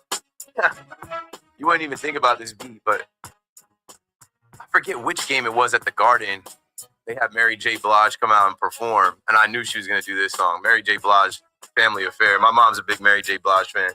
I sent her a link like, yo, they got Mary performing in the Garden for the Knicks halftime. That's so New York. Keith McPherson on the Fan in New York. We're talking a little basketball. We'll get back to the baseball, of course. I think as we get closer to the Mets taking on the Phillies and Yankee fans, it's wide open. I mean, if you guys want to talk about Volpe not being in the lineup, right, that ended up being fine. That ended up being okay. You guys want to talk about baseball IQ and Boone's Yankees? Like, I'm glad we moved away from that conversation and the Yankees won the series. But, yeah, whatever you guys are thinking with trades and, where we're going next, I've got a couple more things with this Red series coming up that I'll hit on. But we started to hit on the Knicks. We were talking about Jalen Brunson's legacy compared to Kevin Durant's legacy. And the Knicks weren't trading for KD. They couldn't put a trade package together like this. What were they going to give up? They weren't going to give up Cat. For KD? Nah. So, yeah, we're on the KD topic as KD gets traded in New York, comes back to New York to Fanatics Fest just to get traded from New York again. And, me being a Nets fan and a guy that was doing, Brooklyn Nets podcast and really in the weeds on that and that whole time that KD was here, for me to hear KD at Fanatics Fest yell to Knicks fans, like, yeah, I didn't want to be a Knick. We know. But for him to yell, I'm a Net for life, like, who told you that? Who told you that? Good luck in Houston, bro. Dio is out on Long Island on the Fan. What's up, Dio? What's going on, man? Great show. Listen, man, this guy KD, he better hope that Indiana doesn't win this championship, because if Indiana wins, I got to put Siakam above KD. Like, KD don't have any real rings. Siakam gonna have real rings. Tough rings, yeah. You understand? So it's like, KD, what are we talking about, bro? You don't have no non-super team wins. You not every valid. time you go Really, somewhere, they're not really that valid. They're not. You out there with two Hall of Famers. You couldn't get double teamed anywhere because you're not gonna not go for Curry. You're not gonna not go for Clay. Right. So you're out there in a situation where you might as well be playing an all-star game against anyone. And he knew that. You have no valid ring. Beat him, join him. He knew where he was going in the style of basketball they were going to play. And he knew he was going to get easy money, easy buckets. And, LeBron was just talking about ring culture. And they just had this whole conversation about how we lean too much into ring culture. But it isn't so much that we lean into ring culture. Some of these rings aren't as valid. Some rings are shinier than others. Some rings we just respect more than others. And it's over time, it's going to be harder to respect those KD rings. As I was just saying, that same Warriors team, like Draymond and Clay, they throw up 4 fingers. They could put 2 fingers down, and 2 of those fingers they got without KD on that team. They replaced them with Wiggins and won another championship. Like, cut it out. Yeah, he was on that team. Guy. They had Andre Iguodala. They were stacked, bro. Like, it was unfair. We knew they were going to win. It was unfair. It was kind of like even like the Dodgers last year. Like, okay, give me a break. You spent $1 billion in the offseason. You're already stacked. Like, we're not surprised that you go on it and win. But I don't know. KD will tell you, like, KD will get on Twitter and he'll list all his accolades and everything about himself to try to make it seem valid. But, like, in the court of public opinion, we're not looking at you like that, bro. We'll give you respect as a scorer, but we don't look at you as a champion. We don't look at you as a leader. We don't put you in the pantheons in the pantheons of the GOATs like that. Exactly. To quote Drake, you ain't Kobe Bryant to us. Oh, nah, not even close. Thanks for the call, Dio. 888-808-1019. I remember my early days on the Fan, I said we would put KD in that GOAT conversation if he won 1 ring with the Brooklyn Nets. He didn't even get close. And it's funny, can't beat him, join him again. In the year that the Bucks won it and they faced the Suns, he started looking over there at Devin Booker and them like, hey, you guys need a guy? You guys need a guy? Everybody needs a guy. The NBA is crazy. You guys have seen this. It shifts. It shifted from the super team, the duos, and it's almost like every team kind of rolls the dice and tries to reconfigure and look at the Knicks. The Knicks just did it. The last few years, this Knicks team has changed. And like this year, they actually put together a team that got out of the second round. Now what they're trying to do is get the right leadership, the right voice, the right coach, strengthen that bench, add somebody else who knows, and hope that they can take this step forward. And I think they can. I think the Pacers lose tonight. I just don't see it. Like in this last game, and I said we're going to talk finals a little bit more. I remember I was on that night, and I'm like, Halliburton's going to play. But I just don't think that – I never thought that the Pacers were better than OKC. Not at one point during this season. Have they made a good series? Yeah. Have the ratings been down? Hell yeah. Should the ratings be somewhat better tonight? Yes, again. But I just don't see the MVP and those cast of characters, even though they're young, I don't see them going out there in OKC and losing tonight in a Game 7 unless somebody gets hurt.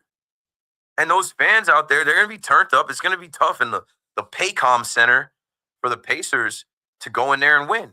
I was looking at Gamebridge Fieldhouse, and good for them, right? Good for those fans, those farmers out there in Indiana. I'm like, look at these fans coming out of here. Like, what goes on out in Indiana? Home of the Pacers and the Fever. Good for them. They've got a team that made it to the finals, and they've got Caitlin Clark, and we'll see what that team turns into. But I think they lose tonight. And every year after a team gets crowned, that team changes, and the team that comes in second changes, and it opens the pathway. It's hard to go back to back. It's hard to repeat. But it's like the same teams hang around. And the Knicks, technically, were the bronze medalists. They were the third team standing. You know, they got to game 6. And with the right coach here, who knows? I mean, you get rid of Tom Thibodeau, and the whole thing is like you want to be like Steve Kerr taking the Warriors to the next step, or Nick Nurse taking the Raptors to the next step. It could happen. I think whoever coaches this team is going to be able to win 45, maybe 50 games again. It's yet to be seen. I have no idea who they're going to hire as their coach. I've been talking about it the last couple of weeks, from how Ime Udoka got paid, and that was Houston being like, they're anteing up. They're saying, hey, we were number 2 seed. We got knocked out early. And they ran into the Warriors. They anteed up. They said, all right, we're going to pay our coach, and we're going to go get KD. They're looking at it as like, okay, OKC wins. Next year is our turn. The Knicks have to be like, no, next year is our year. Who is the head coach? Taylor Jenkins? Nah, I don't know. Maybe. Shout out to Pat Boyle. I keep putting respect on PB, radio, and TV. Pat Boyle, you guys don't hear him as much anymore because he's got a show over on the network right next door to us. But Pat Boyle was the first person that I heard when Tom Thibodeau got fired. He said Taylor Jenkins. And I'm like, Taylor Jenkins? Maybe. Let's go to John. He's out Hastings on the Hudson. Where's Hastings on the Hudson? What is that, John? Fill me in. It's real close to the city. It's the next town north of Yonkers on the west side, right on the Hudson River. Never seen it on the screen before. You're on. It's a cute little town. Yeah, it's nice. It's anyway, Keith. I appreciate your perspective on things. I really like hearing your voice. It's definitely needed on the fan. I think it's one of the few reasonable voices. Here's a name that I haven't heard many people say, and I don't know why. Sam Cassell for the New York head coach. I know they don't want a first-time head coach, but he has 20 years experience, almost 20 years experience as a coach. He's in a winning culture right now with the Celtics. He's a winner. Like the Knicks know, he's a real winner. He's a he's a former player who I think the players would get. He's played on superstar teams. I don't understand why this guy's not getting more traction. I think because there was a viral video of him with the Celtics walking around New York before the. Did you see that video? There was a video of like Sam Cassell walking around with like. It's a joke, but I think he was walking around with some some Celtics personnel, and they had like Celtics logos, and somebody was filming him like, look at this guy, the audacity of this guy walking through the city with his Celtics gear on. I don't know. I mean, he's someone they should have a conversation with. Yeah, he just because they're not, I don't want another retread. If they wanted an older coach with experience, they just fired that. So go with someone who is a winner. Who just fine? He hasn't done it before, but basketball's not like football. Like I get that in the closing minutes you need a coach with experience, but this guy has the clutch gene. He does. I remember 1995 very, very well. 94 very, very well. That guy is clutch. He's not going to get rattled in the closing minutes of any series, and I just think he'd be a logical choice. And I got to be honest, the Knicks have taken the wind out of like my sports sails. Since they did what they did to Tibbs. Yeah. So I just feel like they need just like a breath of fresh air, and he'd be that. Not another like retread of a guy who flamed out somewhere else. I think he should be in the round of interviews. Thanks for the call and the compliment, John. I mean, Sam Cassell, if they're interviewing and they're casting a wide net, why not have a conversation with Sam Cassell if he's interested? You could kind of take from the Boston Celtics, who you already, you took the series from them, an all-timer, take a piece from their staff, as they're not going to, you don't expect them to be in the picture without Tatum next year. Take a piece from their staff, at least interview. I remember when the Jets were doing all those interviews, and what I thought was like, hey, the more guys you interview, the more data you collect, the more information you have, that I think it could help you arrive at who you actually want. So Sam Cassell, I think he's a name that has been floated out there, but not in the top names. And I think as we move further and further into the NBA calendar, which is funny because after Game 6, Tom Thibodeau's sitting there and he's like, "Yeah, well, we got the rest of the playoffs, and then we've got the off season, and we've got the draft and free agency, and then we've got to develop our own. Like, he started laying out the roadmap for like what the Knicks got to do to get better. And Leon Rose was somewhere listening to that, like, nah, not with you, buddy. Not with you, buddy. 888-808-1019. So, yeah, no KD to the Knicks. And I don't think they would have had a trade package that the Suns would have taken. They swung and they got Mikal Bridges. And they also got Karl Anthony Towns. Now they got to get their head coach. And like I said about Dolan didn't forget. KD went out of his way to clown the Knicks. I said as a Nets fan, I actually liked it because it was like KD went above and beyond, right? The Garden is the Garden. Like KD called Barclays Center the Clays. It's not pronounced that way, but whatever. We accepted it like, okay, because he tried to make it a thing. He always was going back and forth with Knicks fans, basically saying that, the Knicks lose and the Knicks aren't cool. And he wasn't going for it, and he was trying to make the Nets a thing.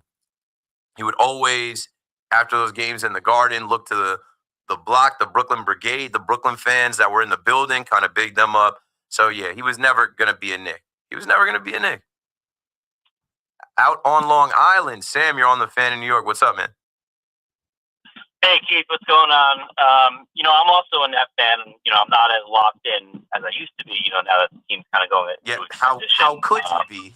Yeah, I mean, listen, I also got little kids like you. Like, I have to be careful where I spend my Exactly what happened to me, bro. And people don't understand. I'm I'm not fair enough to watch the Nets get smoked by the Clippers. My son's gonna start screaming in here at 6:45.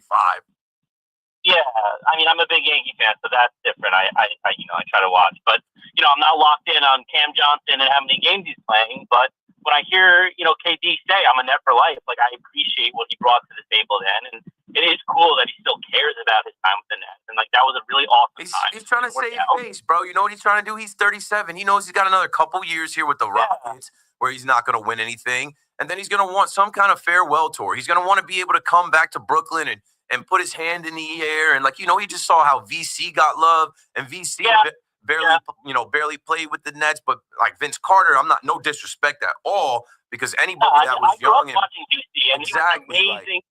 I watch those highlight packages now, and I'm like, some of the things I don't even believe that, like, how good he was with the Nets. And he could do anything. That's the best thing about watching Vince Carter. You didn't know if he was about to shoot it, dunk it, jump over somebody. Yeah, that was what a time to be alive. It was awesome, and I'm from Jersey, so that time was like special to me, and KD's time was special too. So I think it's really cool the fact that he's saying, I'm a Net for life, and the Clay thing was cool. Listen, the Nets are never going to have that amazing impact that the Knicks do, but it's cool to hear him say that, and he tried, and I appreciate that. I'll never have any ill will towards him, the same way that I will towards Harden and Kyrie, because I think they were more negative about their experience. But KD being on the team, and I wish him well, but I don't think he's, I don't think he's that guy right now that's going to take a team necessarily to the next level. I think he's an amazing scorer. He'll always go down as one of the most elite scorers in the league, but I'm happy we traded him when we did, because I don't think he's really, he didn't take the Suns to the next level to win a championship.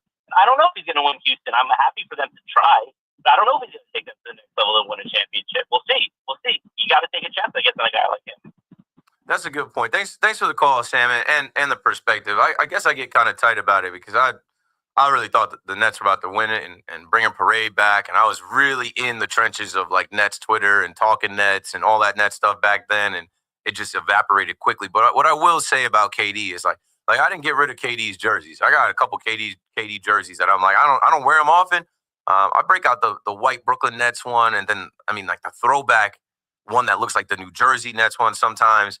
But like I remember thinking like, yo, I'm gonna toss this jersey, and I'm like, nah, KD is all time, and there is gonna be a time where like we forget about all this, where like this jersey might go hard.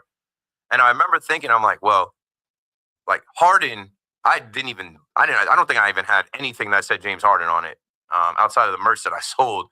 But I'm like, Harden was a cancer on the team. Harden wanted to party. Harden didn't like New York. He didn't like living in Brooklyn. It was too cold for him. Harden, I'll never forget watching a Sacramento Kings game where it looked like the controller died. Like if you were playing 2K and your controller, he was not playing. And I'm like, bro, we watch you play. We know when you're actually hooping and not hooping. I'm like, he sabotaged the team. So I'm like, get this guy up out of here. This guy is the beard, I'm like, this guy does not want to be here. He's bad for the team. Remember, like Fat Harden, like Houston, he forced his way out of there, like had the fat suit on or whatever. And then with Kyrie just was always on one. Whether, like, I don't know. And I think it was just the universe was not ready for that big three. Kyrie being a outside the box thinker. But I'm like, bro, he did so many things. And like being a New Jersey guy and saying you grew up a Net fan and helping bring KD here, you did so many things that were a detriment to the organization for no reason, bro. Come on. So like Kyrie, I kind of fell off with too. I'm over it now though, and I hope he heals up and is good. But yeah, the return that the Nets got for Kevin Durant, it's still yet to be seen what that does. And not for nothing, without you, Kevin Durant, the Nets don't get Mikal Bridges and flip Mikal Bridges into all the picks from the New York Knicks. So we'll see. The future is unknown. The NBA is crazy. We don't know who the Knicks coach is going to be. We don't know what is going to happen in this draft. I hope the Nets can make some moves in this draft. They're hosting a draft coming up. Maybe they trade into one of the top picks using some of those picks. But yeah, I don't know. Speaking of trades, there's a guy on the line that I referenced from the last couple of nights. Brian on Long Island. What's up, man? You're on the fan. How you doing? I grew up in Westbury. I knew all the Nets. Julius Ervin, Larry Keenan at forward, Billy Waltz at center, Brian Taylor from Princeton at one guard, and Super John Williamson. Oh, wow. At the other guard. Yeah. Oh, yeah. No, they played in the Coliseum. I used to see him. I used to talk to Dr. J all the time. He lived in my town. Oh, that's awesome. Are you a Nets fan because of that, or you just kind of were around them and? No. I went to the games, and I gave up on the Nets when they moved to New Jersey. They split. That's another thing about the Nets. I'm like, they can never build a fan base because they played in like 8 different places. Yeah, but they grew very well in Nassau Coliseum. Then they got up, and then they got rid of Dr. J and went to Philadelphia. Yep. We know about it. No, he was a great player, Dr. J. He was an amazing player. Listen, talking about I got a couple of calls on the Yankees. So I'm the one that called the other night and told you about the Matt Chapman deal, and I like that deal. Somebody called earlier on about the Matt Chapman deal, but you were saying about the Yankees need some more pitching. Now you got Stroman coming back, and you have Luis Gil coming back. I'm not a Stroman guy, but I was thinking, how about Kyle Freeland from a lefty from the Colorado Rockies? They're basically, their season's done already. He's a lefty. Yeah. What do you think about Kyle Freeland as a starter for the Yankees, a lefty in Yankee Stadium? Sure. We've got lefties, but they could be on the phone with the Rockies about him, about Ryan McMahon. The Rockies definitely are going to be sellers. There's definitely going to be some guys that want to get out of there. I understand the Yankees have guys like Clark Schmidt and Will Warren right now who they got a lot more out of than we might have thought. Same thing goes for Ryan Yarbrough, who is on the IL, but like what they picked him up. The Blue Jays cut him in the spring, and they turned him.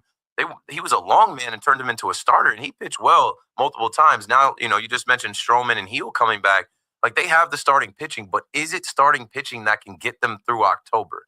Like, if you're facing Tarek Skubal 2 times in a series, like, I guess, we feel really confident in Max Fried, but not for nothing. And if you look at Max Fried in the last few outings, Max Fried has shown that he's human too. I would just, in theory, like them to get another starter, whether it be somebody called me and mentioned Nate Eovaldi or a DeGrom or somebody that's postseason proven that we feel like, hey, you can throw this guy in like a game 3 and he's going to be all right out there. He's not going to melt. He's not going to fold, because I don't really have the trust in Rodon. I don't need Clark has had some rough experiences in the postseason. We used Heel last year, but he's still a kid. He's still very young, and we have no idea what version of Heel we're going to see, even though Aaron Boone said, getting him back is going to be like a trade deadline ad. No, it's not. We don't know what Luis Heel is going to be, and it's taken him a little while to come back here. I'd like to see them add another starter and another high-leverage reliever, because as we get to the back of the bullpen as well, right, like Jake Cousins is not a thing. Scott Efros is not a thing. JT Brubaker, I don't know what he's going to be, but like the back of the bullpen is strong when you look at Tim Hill, Fernando Cruz, Luke Weaver, and Devin Williams. But maybe you want in the postseason, you need those guys. Those guys get huge outs, electric outs. Like, those guys are so important I think they need another guy. I'm not so sure about like Mark Leiter Jr. My wish list is three things: third base, or like I say third base because I'd like to see them move Jazz back to second base because DJ's athleticism there, he's not moving like that. Jazz would be better. A third baseman, a right-handed hitting third baseman, a starter, and a high leverage reliever. Those three things on the Christmas list at the deadline, Cashman. Get those done. We're ready to roll. If everybody stays healthy, we're good to go. I like Evaldi. I think that'd be a great trade, bringing Evaldi in for the Yanks. Yeah, I said we've seen him do it with Boston. We've seen him do it with Texas. Like, he's a guy that he's a slow heartbeat. I know it'd be a second tour, but that's fine. Like, if they want to bring him in here for this run, so be it. I think that's a lock. That's like a guy that's like, hey, we know what we're gonna get out of him. I have a reliever for the Yankees, Halsey from the St. Louis Cardinals. Yeah, the righty. I think those are more likely moves. Like, Cashman always seems to figure those out. Like, everybody's going to ask him for George Lombard Jr., Spencer Jones. Hell, they might even ask for Jason Dominguez. Maybe you do see somebody from this, Yankees team get traded because they do have so many guys for, like, they're doing this constant musical chairs with the lineup because they have so many guys for so few little positions. Like, maybe you do see somebody get moved for an arm. I'm not sure, but I look at Cashman as like he's working on this right now. And as we get closer day by day, maybe he punches one before the deadline, but we know he likes to work on deadline day and have stuff happen like right before the buzzer. Question: Who did the Yankees get for Narvaez, the catcher that went to the Red Sox? Who?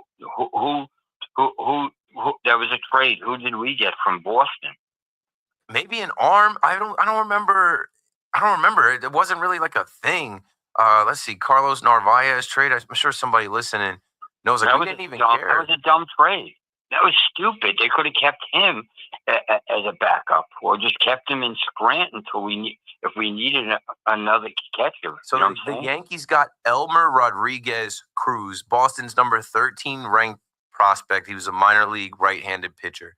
It was like something that like barely made news. This is back in December. This was December 11th. All right. But the Yankees got rid of Augustin Ramirez. They got rid of Jose Trevino. They got rid of Luis Torrens. They've had catchers that they could just throw. Ben Rorvet. Like, they just let these guys disappear. Kyle Higashioka. Like think about all the catchers. Gary Sanchez. Like, all these catchers that the Yankees have just been like, goodbye. Yeah, but get quality. And Navarro is starting for the Red Sox. At least get a quality number. It's just hard to know. I didn't know Luis Torrens. I mean, we'll see what he looks like tonight. But like, there's been some moments with Luis Torrens where I'm like, yo, there's a right-handed defensive catcher. Like, I don't know. And even Narvaez, he barely played. They brought him up for the Subway Series last year. I'm like, this guy is a nothing burger. This guy is nada. And I mean, he's turned it on with the Red Sox. So I know it's hard. One thing, it's hard to tell what these guys are going to be, and it's hard for them to really become with the Yankees. It's a lot of pressure. Yeah. They go elsewhere, and it's not as much pressure. They fly under the radar, and they become. Mm-hmm.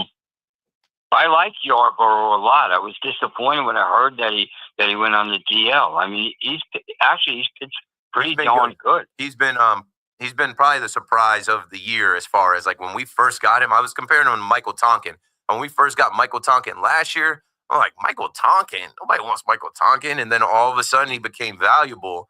This guy, he was, when I first got him, I'm like, he's garbage. I remember the joke I was making. I'm like, Yarborough, send him to Yarborough. I don't want this guy. And then he became a starter, and it was like so valuable because Stroman sucked and got hurt. You already were missing Heel and Cole. It was like, how do we figure it out with this rotation? So they're going to figure it out. Stroman's going to come back. Heel's going to come back. And they need to hit. I'm looking at the Yankees offense. Like, you have too many good hitters, and you have too many good hitters now sitting on the bench. You need to hit. You need to drive in runs. You need to score. And then it doesn't matter so much who's pitching. Like the Mets last night. If you hit 7 home runs and you put up 11 runs, it doesn't matter if Griffin Canning struggled a little bit out of the gate. You're going to win that game. Right. I'm done with Pereira. I mean, what is he hitting? $198? Come on, please. Everson Pereira? Yeah. He can't hit. I haven't been paying attention to him. No, I think he's batting barely 200. For the Rail Riders, I haven't been paying attention to him. Oh, Oh, you're talking about Peraza. Peraza with the Yankees. You're talking about Oswald Peraza. Well, he's not hitting. He can't hit. he never has. he hit with the Rail Riders. He never has. But so many people were calling for a Volpe off day. Who's going to be your shortstop? There he is. He's a backup shortstop, a backup third baseman, a backup second baseman, and they're talking about throwing him in the outfield. I hope they don't do that. Look at the bottom of the Yankee order. It's horrible. You know what I'm saying? It's the bottom. The last four hitters. Even Wells is. He's been hitting some ball hard, but basically he strikes out a ton. Yeah, too much. Yeah, it worked out Saturday, but it's not something that you can count on. It's something that works out like maybe once every 2 weeks. Brian, thanks for the call, man. Thanks for the insight. Good to hear you on Al's show. I think you might have called C-Mac's show as well. 888-808-1019. It's already 6 o'clock. We're halfway through this. But there's a few things I still want to get to. I mentioned second tours with Nate Eovaldi. Giants fans, are you interested in a second tour with OBJ? I'll tell you what came out of Fanatics Fest with that. We'll continue to take your calls on the Yankees and Yankee trade targets, and now obviously reacting to Kevin Durant being traded and still thinking about what the Knicks are going to do with their head coach as we get another step further in the NBA calendar, the draft coming up, and free agency coming up. Keith McPherson, 6 o'clock coming up. We got to go to the break and the update. Don't go anywhere. Sunday Sauce on the Fan coming right back. It's Evan and Tiki. Afternoons on the Fan 101.9 FM. You retiring is the worst day of my life. Stop.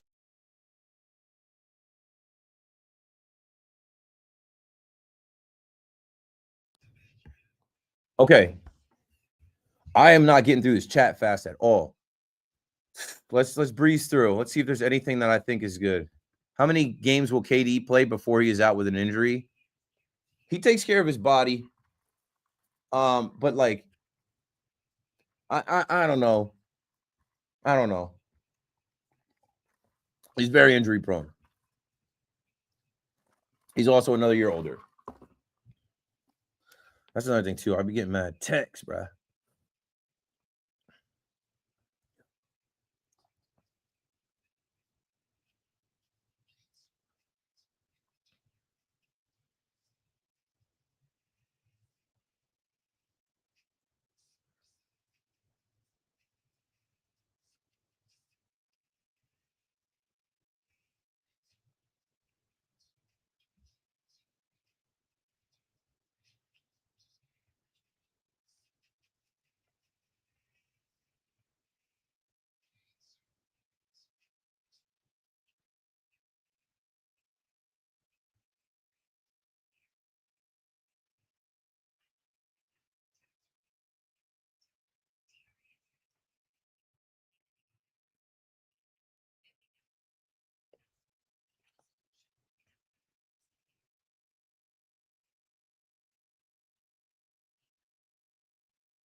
Okay. I always get like I'll be on and people will text me about something I said on the air. Then I also have people that have that are in my life that have no idea I'm on the air and will text me. Love your video with Jack and Luke when you getting them on the show. Oh, I could do that. I got to put a note. I think when we get closer to the season, I could get them on. Oh, Amber showed up in here at 5:20 as I get us closer to 5:56.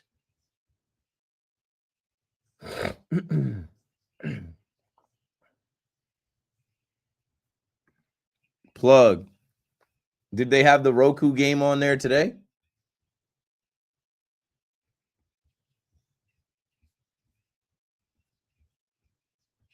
LSU wins the College World Series again.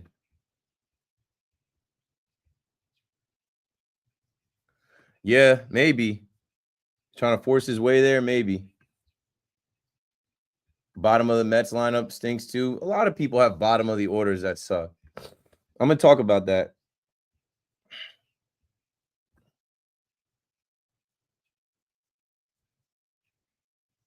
107 in New Hampshire? Word.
I'm trying to get the YouTube chat cracking. I got to send a link out. I always forget to promote my own shit. I put it on Instagram, but I got to also put it on Twitter. Copy. All right, here we go. Update's about to hit now, and then we'll roll.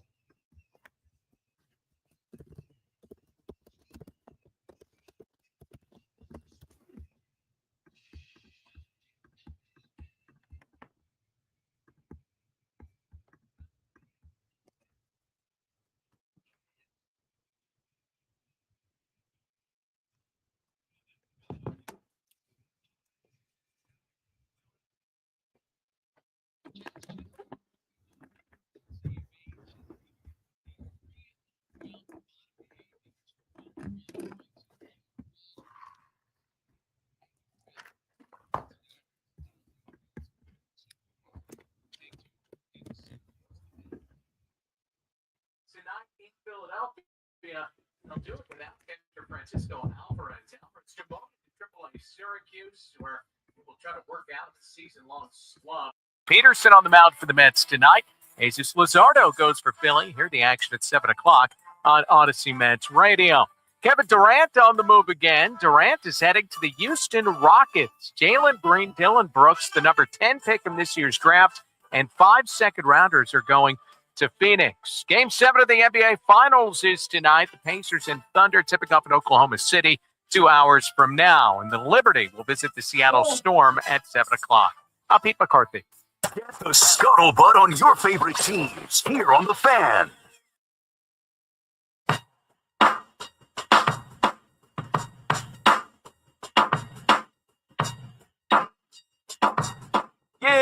Yeah.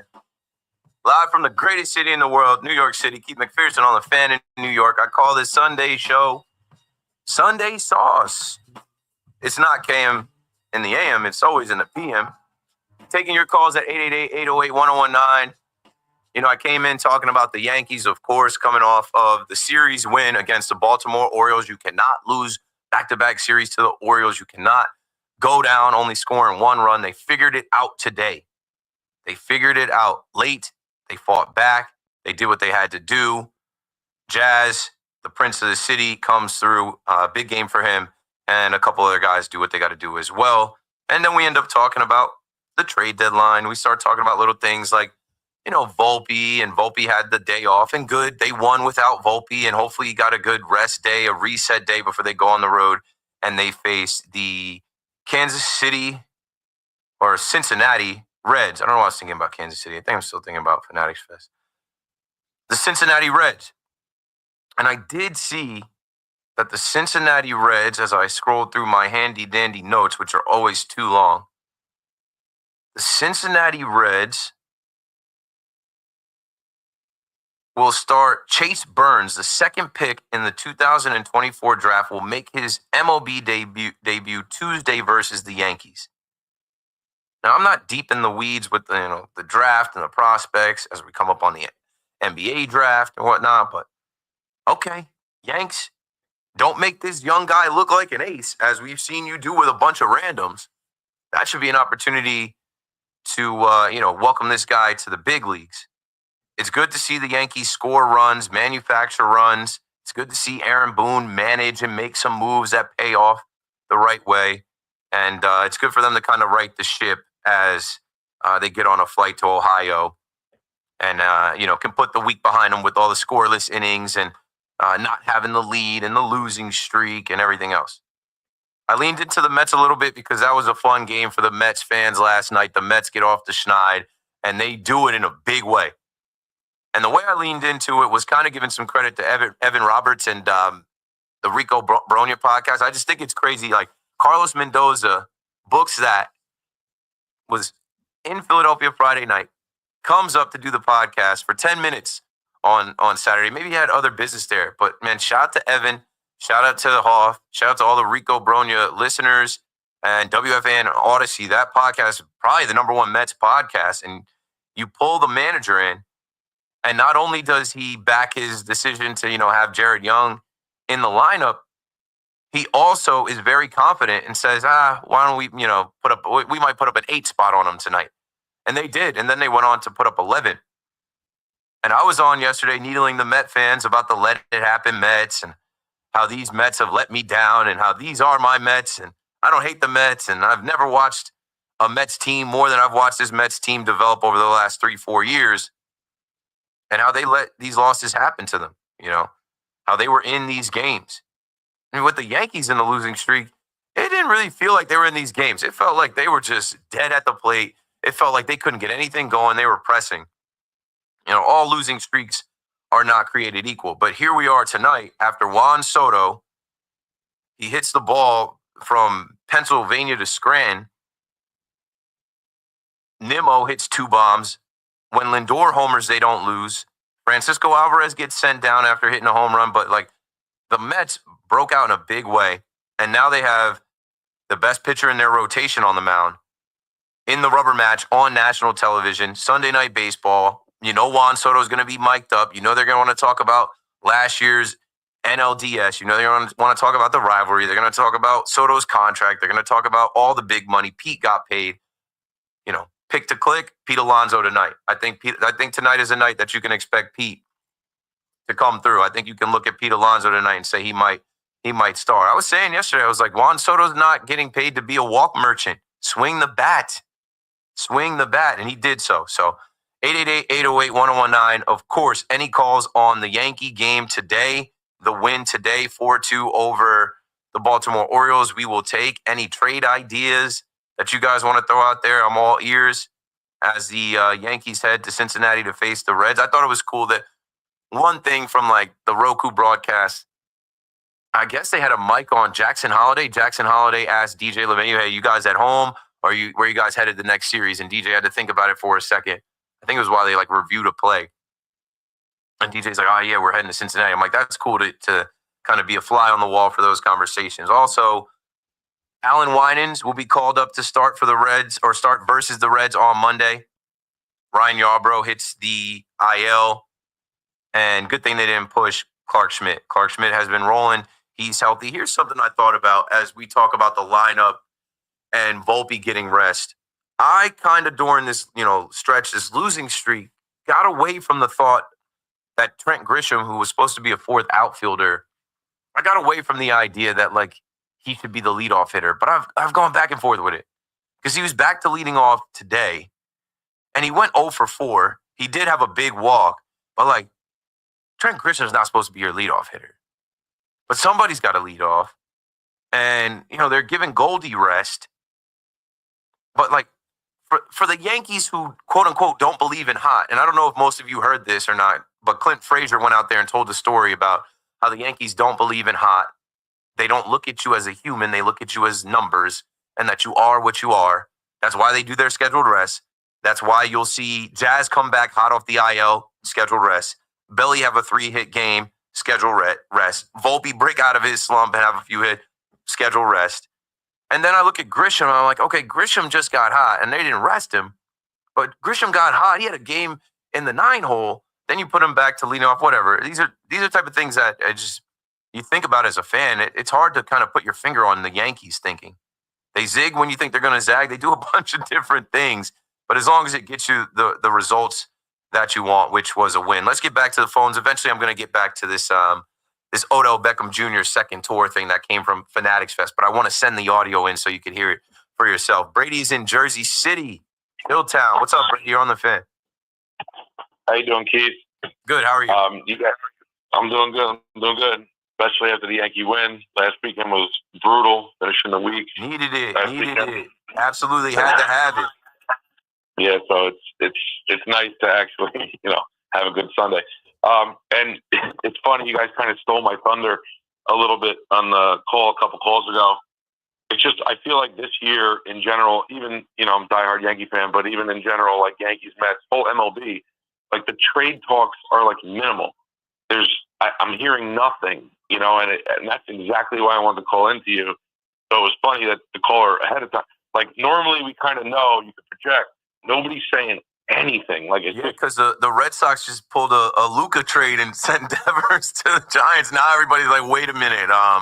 Before we get too crazy now, what's going on? This is something that it's a product of two things. It's a product of the new postseason where, like, when you look at the wild card standings right now, like, all right, perfect example.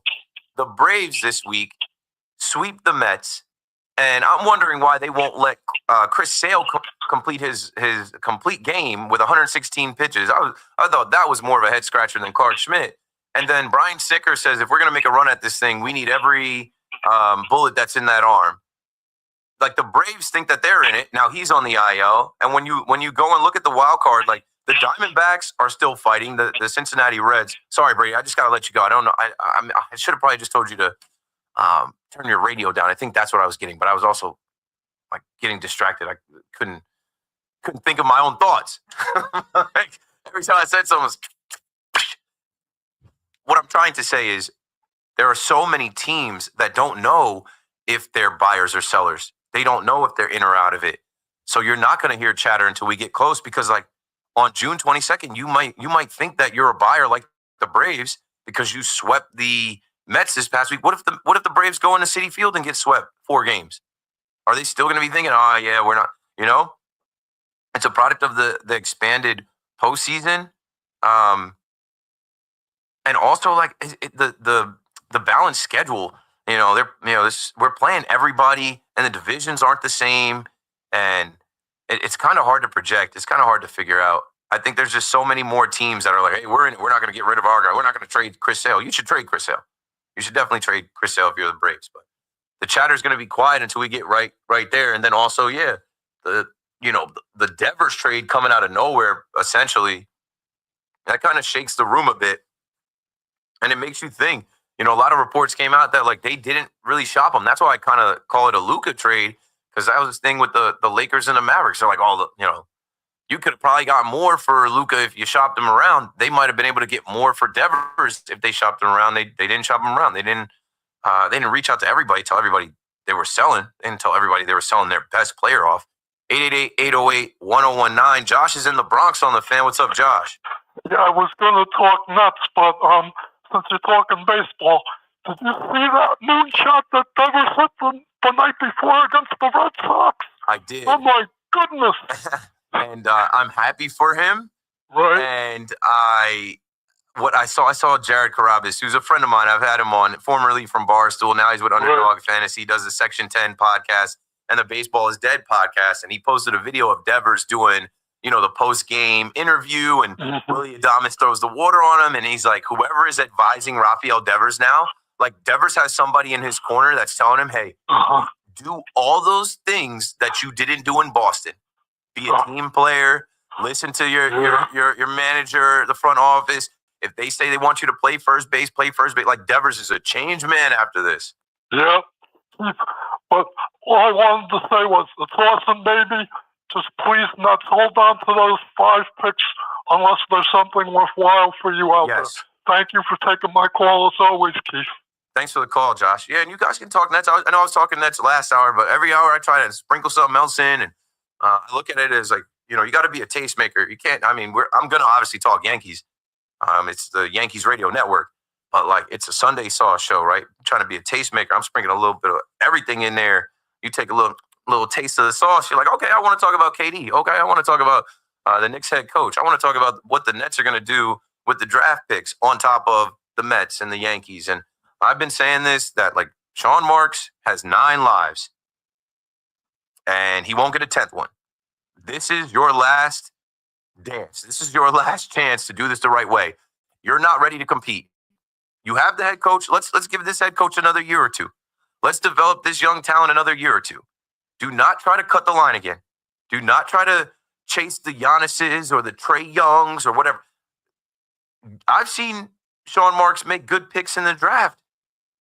Whether it's Nick Claxton or Day'Ron Sharp or Cam Thomas or even some of the guys now like Wilson and Watford and Clowney, and like they have some young, talented players on this team. Let them continue to develop. As Nets fans, we have gone through a ton of nonsense. Stay the course, build this team correctly. If you can trade off a Cameron Johnson, if you can trade off one to get back in the lottery, and if you're trying to get Ace Bailey and Ace Bailey's trying to get you too, I don't know if you guys heard about Ace Bailey as I go off on a tangent here. It's okay because I have all Yankees and Mets conversations coming up, and we'll get to the finals or back to the finals as well. But Ace Bailey, they're saying Ace Bailey is trying to force his way out of, being picked by the Sixers.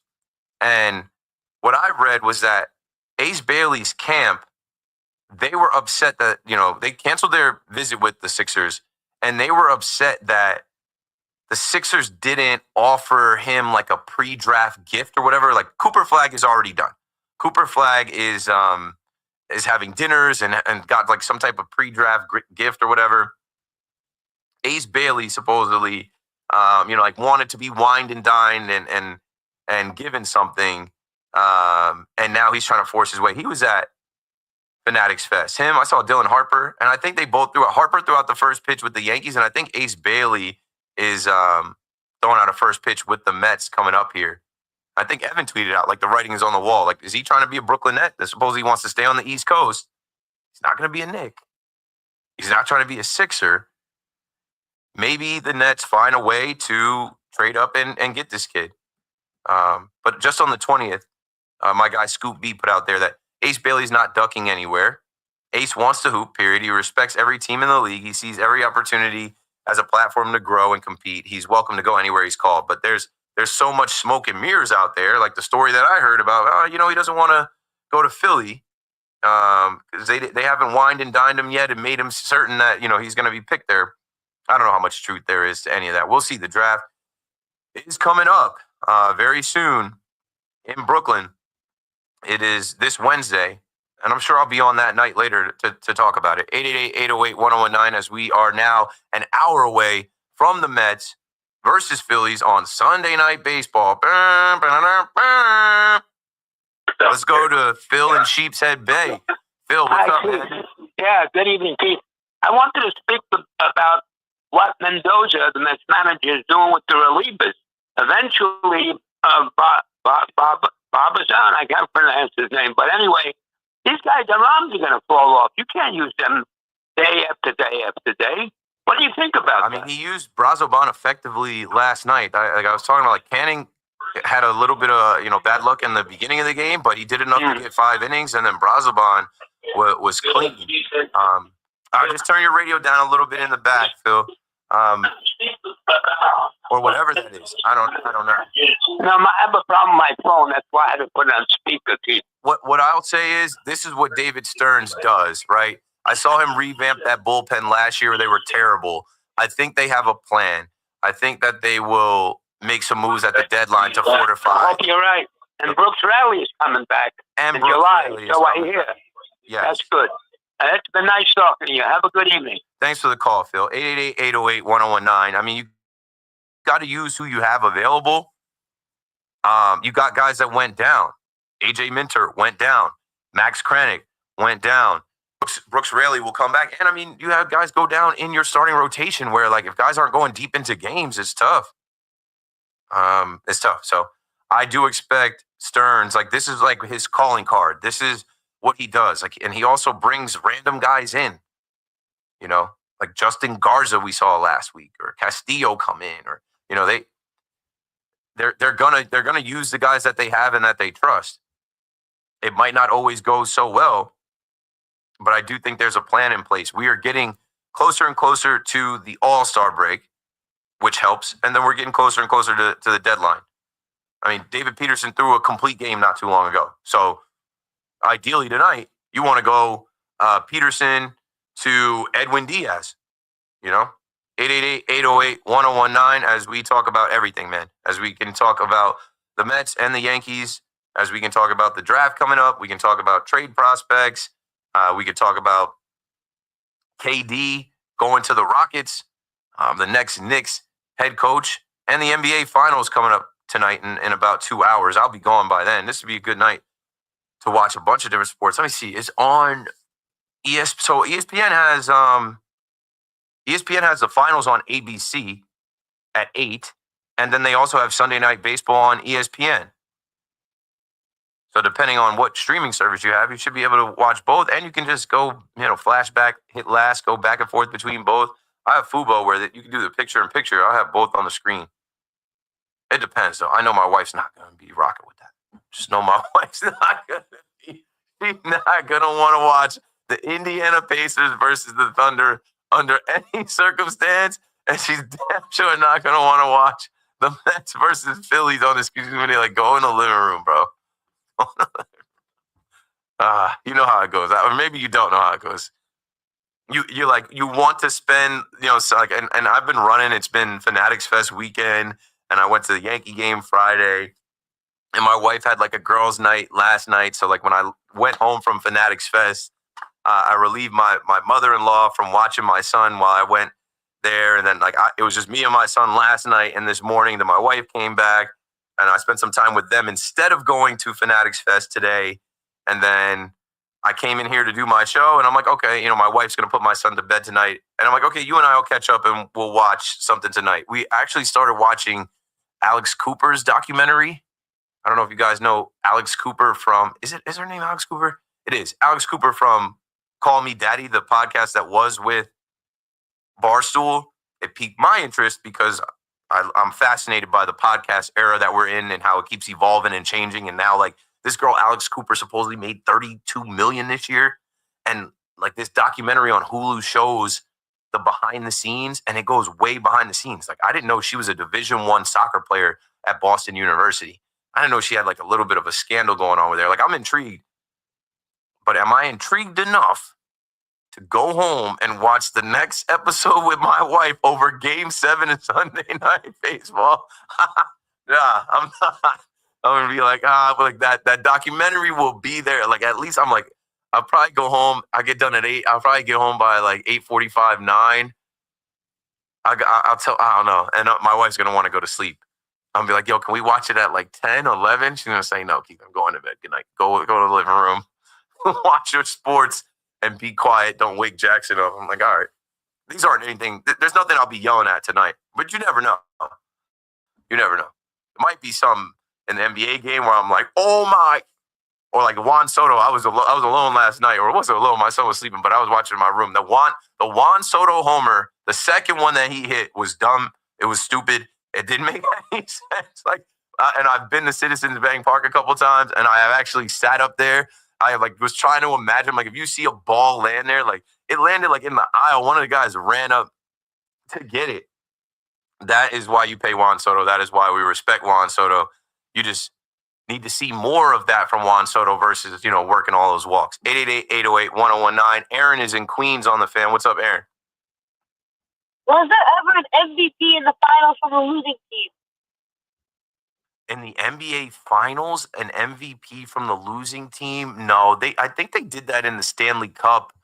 Wasn't that last year that Connor McDavid got MVP? I think we've seen that even in baseball too. Okay. Didn't it happen in the Jerry Super Bowl? West. So my producer Pete just told me Jerry West, and that makes sense. I feel like I knew that. Jerry West, Lakers? yes, won the finals with the Lakers, but Jerry West was the logo. Jerry West was the best player, just period. 1969 finals. They went to a game 7. Jerry West won MVP, but the Celtics beat the Lakers. Also, why do you think? You think the Pacers are going to win, but SGA is going to have? The Pacers are going to win, but SGA is going to get MVP. He's going to have a 50-point game and a loss. Yeah. We'll see. I doubt it though. I think he's going to ball out tonight. Jalen Williams going to ball out tonight. Chet Holmer's going to ball. I think 40 last game. Yeah, I just think they're not going to lose. And I kind of think the last game they're like, okay, like remember when the Knicks beat the Pacers in Game 5, and it was like, all right, whatever. And I felt like the Pacers was like, yeah, we'll see you in Indy. Like we'll end this in Indy. We got to get back on the plane anyway. I talk about that a lot. Like when these guys got it, they know they're going back. Like the series didn't end in Indiana. They got to fly home anyway. And I think the OKC team is just like, okay, we'll Game 7, a lot of pressure on us, but we don't lose at home. We'll beat these guys in our arena. Thank you. Thank you, Aaron. 888-808-1019. Taking your calls on the NBA Finals as we get closer to that. Taking your calls on Sunday Night Baseball. A great night for sports fans to watch either one of those. Hockey is over. NBA ends tonight.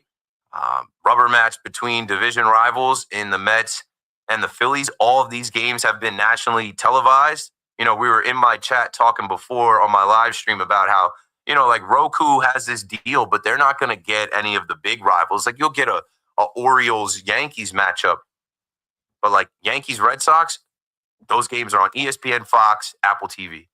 Mets-Yankees, ESPN, Apple TV. And I mean, the Roku stuff I get. I don't like it because it's just like, all right, you make it early in the morning, and early in the morning, I have my coffee. I'm like, but I don't want to think about like, okay, how do I watch the game? How do I set this up? How do I rig this thing up? Whatever. It's done. The Yankees won, and it was a good day today. Richard is in Manhattan on the Fan. What's up, Richard? Thanks for calling again. You got to watch the game tonight for the reason that if Indiana wins, in my estimation, the least accomplished NBA team to ever win a championship. It'll be unbelievable. Why do you say they're least Well, accomplished? who are they better than? Give me a team that they've been better, that won a championship. Better than the Bucks. They're better than the Cavs. They're better than the. Who did they have that had Giannis? Giannis and Middleton at that time, they were really good together. Those guys. It'll be Rick Carlisle's second ring. Drew Holiday. It'll be Pascal Siakam's second ring. Halliburton. It'll be the first championship for the Pacers ever. Yeah, no, I know, but they're at least they're no superstar. You got to go back to the Halliburton ascended this year, so much so they I said don't he call should him. have been. I don't call him a superstar. They're saying the most. They voted him as the most overrated player in the league. But he's not a superstar. Nah, he is now. He is now. I don't know. What if he has another buzzer beater tonight? What if he has a buzzer beater? Well, let's see what happens tonight. Yeah, he may be anointed tonight, but okay. Now, you know, all day in the Fan, they were talking about the Yankees not letting Clark Smith come out to go to the 8th and 9th. He threw 103 in 7 innings. That's 15 an inning. For him to go 9, it would have been 133. They weren't going to let him throw out. No. Now, here's the question they should have been asking on radio. Suppose if he went 103 in 8 innings, what would have happened? Would he have gone out for the 9th? That would have been interesting. And then further question, he starts the 9th and on 6 pitches walks the first batter. So now he's at 109, hasn't given up a hit, but hasn't gotten it out. What do we do then? Those are questions that I would have liked to see. No, the question I asked was, what was the conversation between him and Boone? Did he push back at all? Did he try to fight for it? And Didn't matter. What, you think it matters? Doesn't matter. Boone is programmed. What do you think? Boone won't go back to the dugout if he left him in. Are you kidding? They had to. Boone said it was a hot day. He was laboring in the fifth. Right. No, you have to take him out of a 27 pitch first inning. Yeah, no, I agree. But 103 is a lot. But 103 and 8, I don't know. I'm not 100% sure. I don't know. I started this show today saying no one was robbed of anything. He wasn't going to get it done. So what they would have run the risk of was hurting him or losing him when they already knew Ryan Yarbrough was going on the IL. Yeah, no, you can't take Can't do it. Oh, Keith, I got to disagree with you about Soto. I think the walks are very valuable. He leads the major leagues in walks. So his batting average is maybe 250. Yeah, but he's not hitting in front of Judge anymore. So yeah, like, but I'm Alonso's yeah, gonna but drive him walks in. are singles, and they're just as good. Joe said his eye is good. No. I mean, it's not what you want. Ideally, you want homers and Now hits. you're making $50+ million a year. You got to be the guy. You got to swing the bat like he did last night. I got put on with Sal Licata when I walked by the WFAN setup an hour before my show, and I got thrown on with Sal, and we went a little bit back and forth. And it was Sal who last year talked about in a big spot, Juan Soto's working a walk. You got to swing the bat there. Now he's with the Mets. Keith, I'm an older guy, and I agree with the sabermetricians that a walk is just as good as a hit. That's just as good as a solid single, a base on ball. And actually, I think it's better because it shows that his eye is sharp. No, I disagree. And he's not reaching. When you put the ball into play, you put pressure on the defense, and anything can happen. A walk is a walk, and I mean, is an intentional walk? It's just, I don't know. It's different. Like when you are the highest paid player on the team, and you are Juan Soto, you have to drive in runs, even if they're solo shots. You have to wow the crowd and the national audience, which he did last night. Can I leave you with one last thing? All the fans that call up, or commentators, you guys on the radio. I'm not you specifically, but anyone, and they say, "Wow, what would George have done if Tampa is playing in?" Wait, George, but George used Shea Stadium for 2 years, 74 and 75, when they were refurbishing the old Yankee Stadium. George wouldn't have opened his mouth if he was alive now and Tampa was using his stadium. They're paying $15 million to use the stadium. Yeah, but he had to do it in 74 and 75. They had no place to go. Actually, Keith, in 75, Shea Stadium was home to the Mets, the Yankees, the New York Giants, and the Jets. All four teams played there at Shea Stadium in 1975, if you can imagine that. That's how valuable Shea Stadium was. I always hear these stories about how a lot of people became fans during that time, and they saw them play at Shea. Thanks for the call, Richard. 888-808-1019. I've never been to Shea Stadium. Didn't get an opportunity. Wasn't trying to go, honestly. 888-808-1019. Let's break it down. Call me up, man. We're talking sports on the Fan on a Sunday. Keith McPherson with another edition of Sunday Sauce, BRB. You're juggling work, life, and receiver.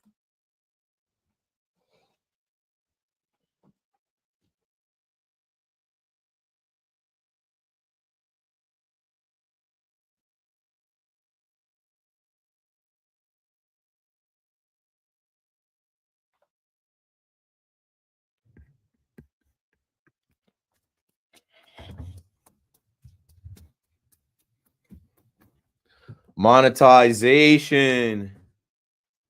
I don't know if you see my message. You text me or you emailed? On the board right there. Okay. Peter.Kennedy. Okay, yeah. So I want to send you the Odell Beckham.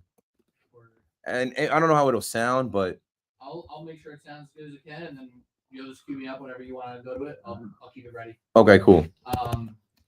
And then you can break again like 56, 57. In my folder, does see if my folder has the sauce rejoin that Paul Rosenberg made. Sauce rejoin? Yeah. In like, okay. I'll take a look. So we're working behind the scenes stuff. Pete just came in at 6 as the producer for the next 2 hours for me. So when there's a handoff like that, there's always little things that have to be talked about, and there's a couple things that I have to do as far as like, actually, I haven't sent this to OBJ and Jazz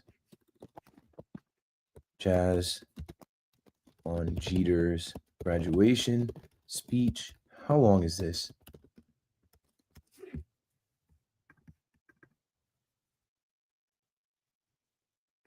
It's quick. Okay. And then where's this OBJ talking about coming back to the Giants?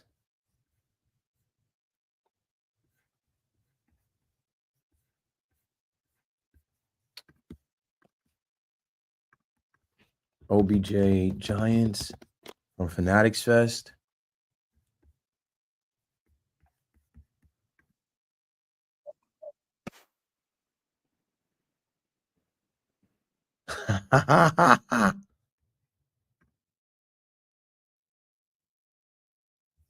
Okay, got this. Copy link. OBJ Giants second tour.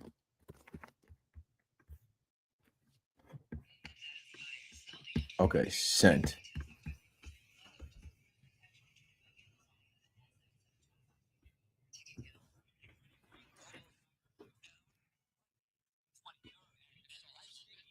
Let me come in there and listen to it.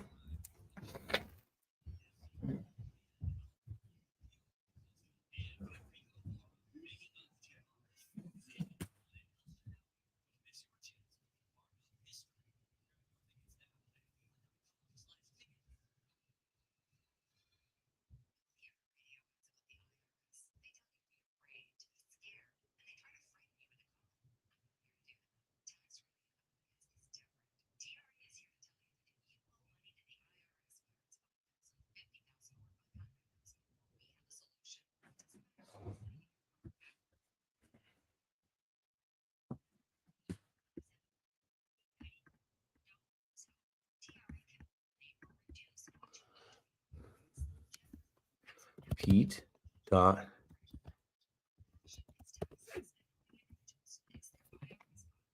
I think I sent it to the wrong email. Check now.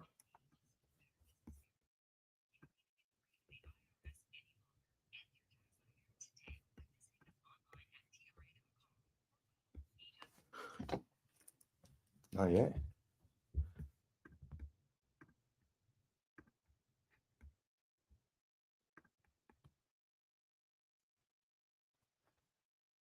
Just tell me your Gmail.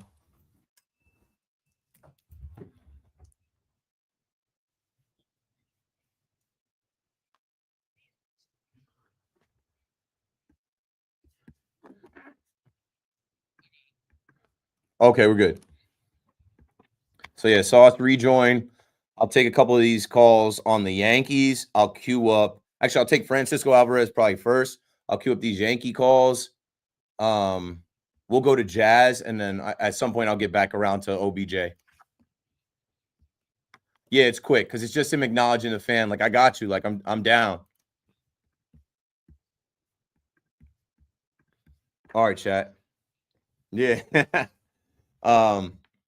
Yeah, the legendary Richard from Manhattan called.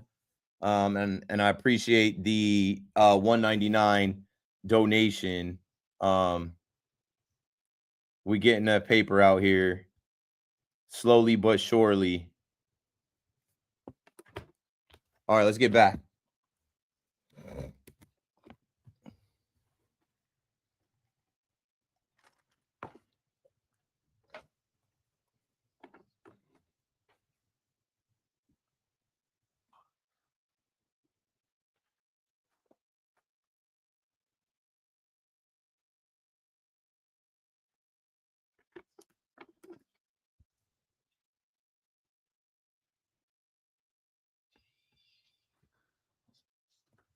Always had the sauce.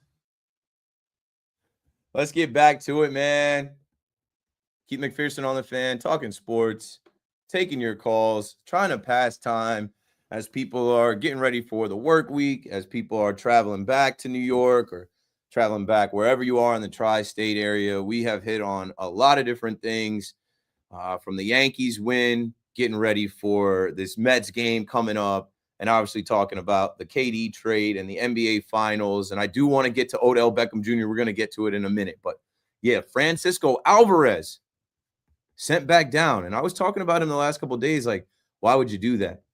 You know, Mike Vaccaro wrote it on the post, or it was on the back page of the post, and wrote an article about it. And I'm like, I don't know if you want to do that right now to shake that kid's confidence. But I guess when he homered last night and had some swag, some confidence back, the Mets pushed the button and said, no, we got to fix him. We got to get him right.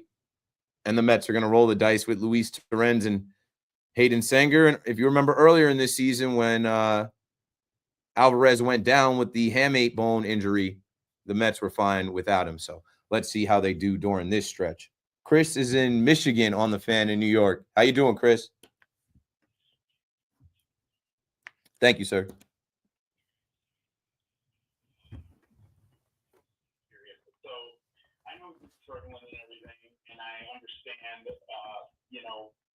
Sending him down. Maybe he's got a lot going on with the new baby.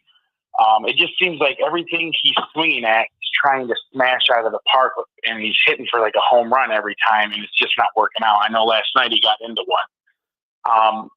I know the Mets actually had to come out and say that they're not going to make a trade for a catcher, which I wouldn't think they would. With it being him being such a high prospect like he was, and us as Mets fans, the ones that, not you obviously, but me and the others, we've been catchers since Piazza, and before that, it was obviously Gary Carter for the older people. So we don't want to give up on the kid, and that's how I feel. Got his jersey when he first got called up, all that kind of stuff. I think it's going to work out good. I do think his brain's maybe just not into it completely like it used to be. I think he's happy. I think he wants to be here. I do think maybe sending him down won't shake his confidence worse than it already is. I think maybe those guys down there can kind of tell him, like, hey, you don't have to kill the ball. You have a place on that roster up there. We just want to get your mechanics right. I don't think it's, I don't want the Mets fans, the fellow Mets fans out there to kind of panic and say, oh, he's the bust completely. And I know there's been a lot of talk on the station specifically with Volpe and him, who's the bigger bust. It's apples to oranges. The only same thing is they both play baseball in New York.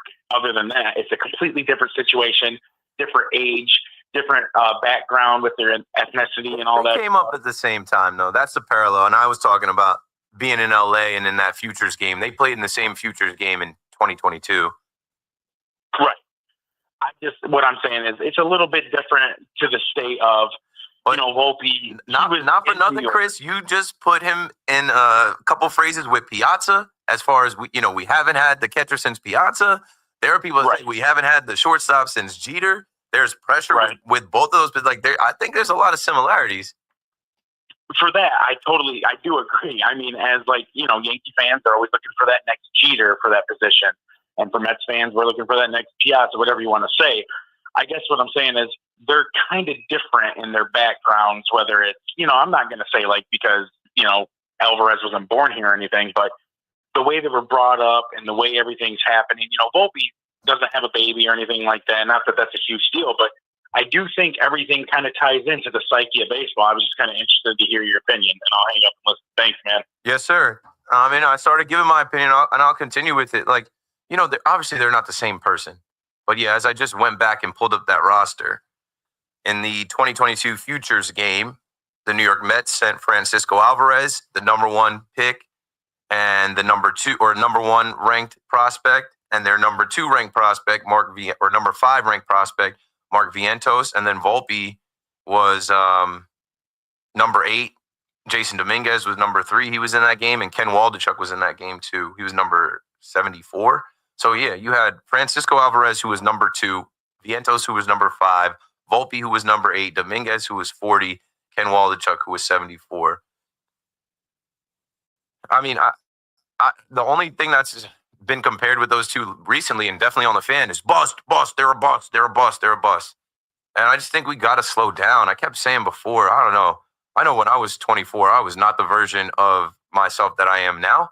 I know that when I was 24, I couldn't do this show. I mean, even when I was 34 and I started doing this show, I couldn't do this show. So I think we just got to slow down and understand that these guys are not finished products and that they are talented, but they got to go through some things. Francisco Alvarez is 23. Volpe just turned 24. And Alvarez, yes, has a baby. And, we can't take those factors out. I think we want to look at these guys as numbers, as robots, but they are humans. And I know Alvarez, I always mention him having the tattoo on his neck, the best. He has always been the best.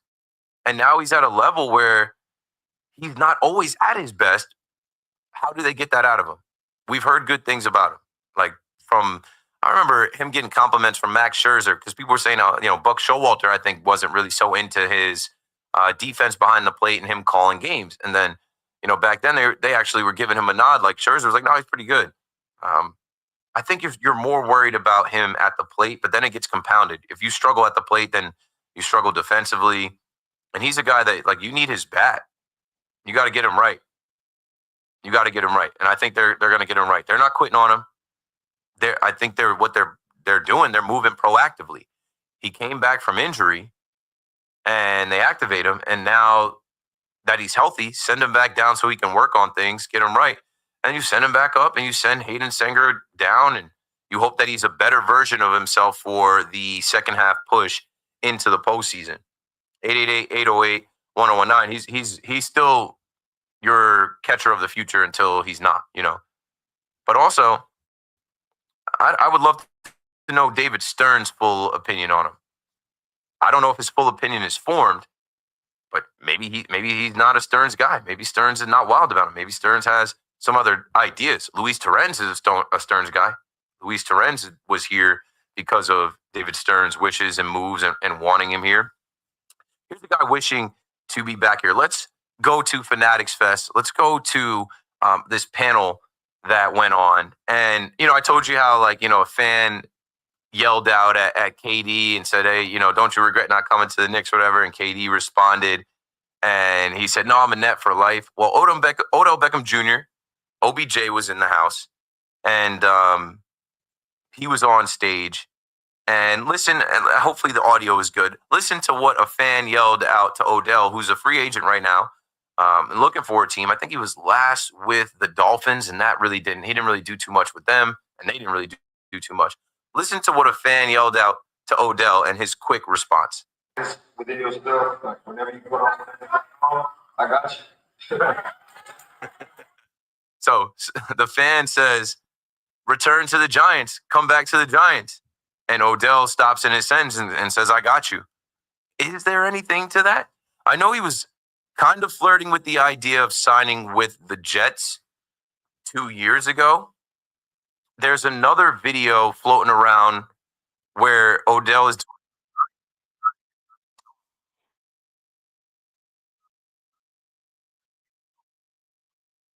Michigan wings on it. And the fan says, come back to the Giants. Or something along the lines of we asked him a question. He said, would you rather keep the ring you got with the Rams or go back and win with the Giants? And quickly, Odell, and sincerely, he says, I never wanted to leave. And if you think back to Odell, we're talking about kids again. Odell's son, I think, is 4 now. Odell has gone through a lot of different things from that plane incident, from being a Super Bowl champ to being traded from the Giants to the Browns, getting out of there, going to the Rams, the Ravens, the Dolphins. He's up there in age. Honestly, I think he's probably cooked. But you don't need him to be Malik Neighbors. He's 32. He's not even as old as it seems. Odell has been around for mad long. You know what it is? It was 2014 when he burst on the scene with that catch and you take a slant to the house. If he's got anything left, well, what do the Giants have to lose? I mean, the Giants are going out there with Malik Neighbors, Darius Slayton, Jalen Hyatt.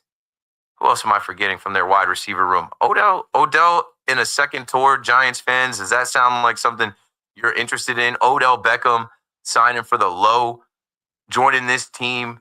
You got more quarterbacks than you have receivers. Wan'Dale Robinson, Pete, I know I'm forgetting who their second receiver is, but what is Wan'Dale? Is Wan'Dale Robinson? I don't know. There's a question mark around him, what he really is going to be. 888-808-1019. Sprinkling some Giants and some Jets as we get to my last hour. Definitely, want to talk about that. I saw Scott Hansen. Scott Hansen is itching.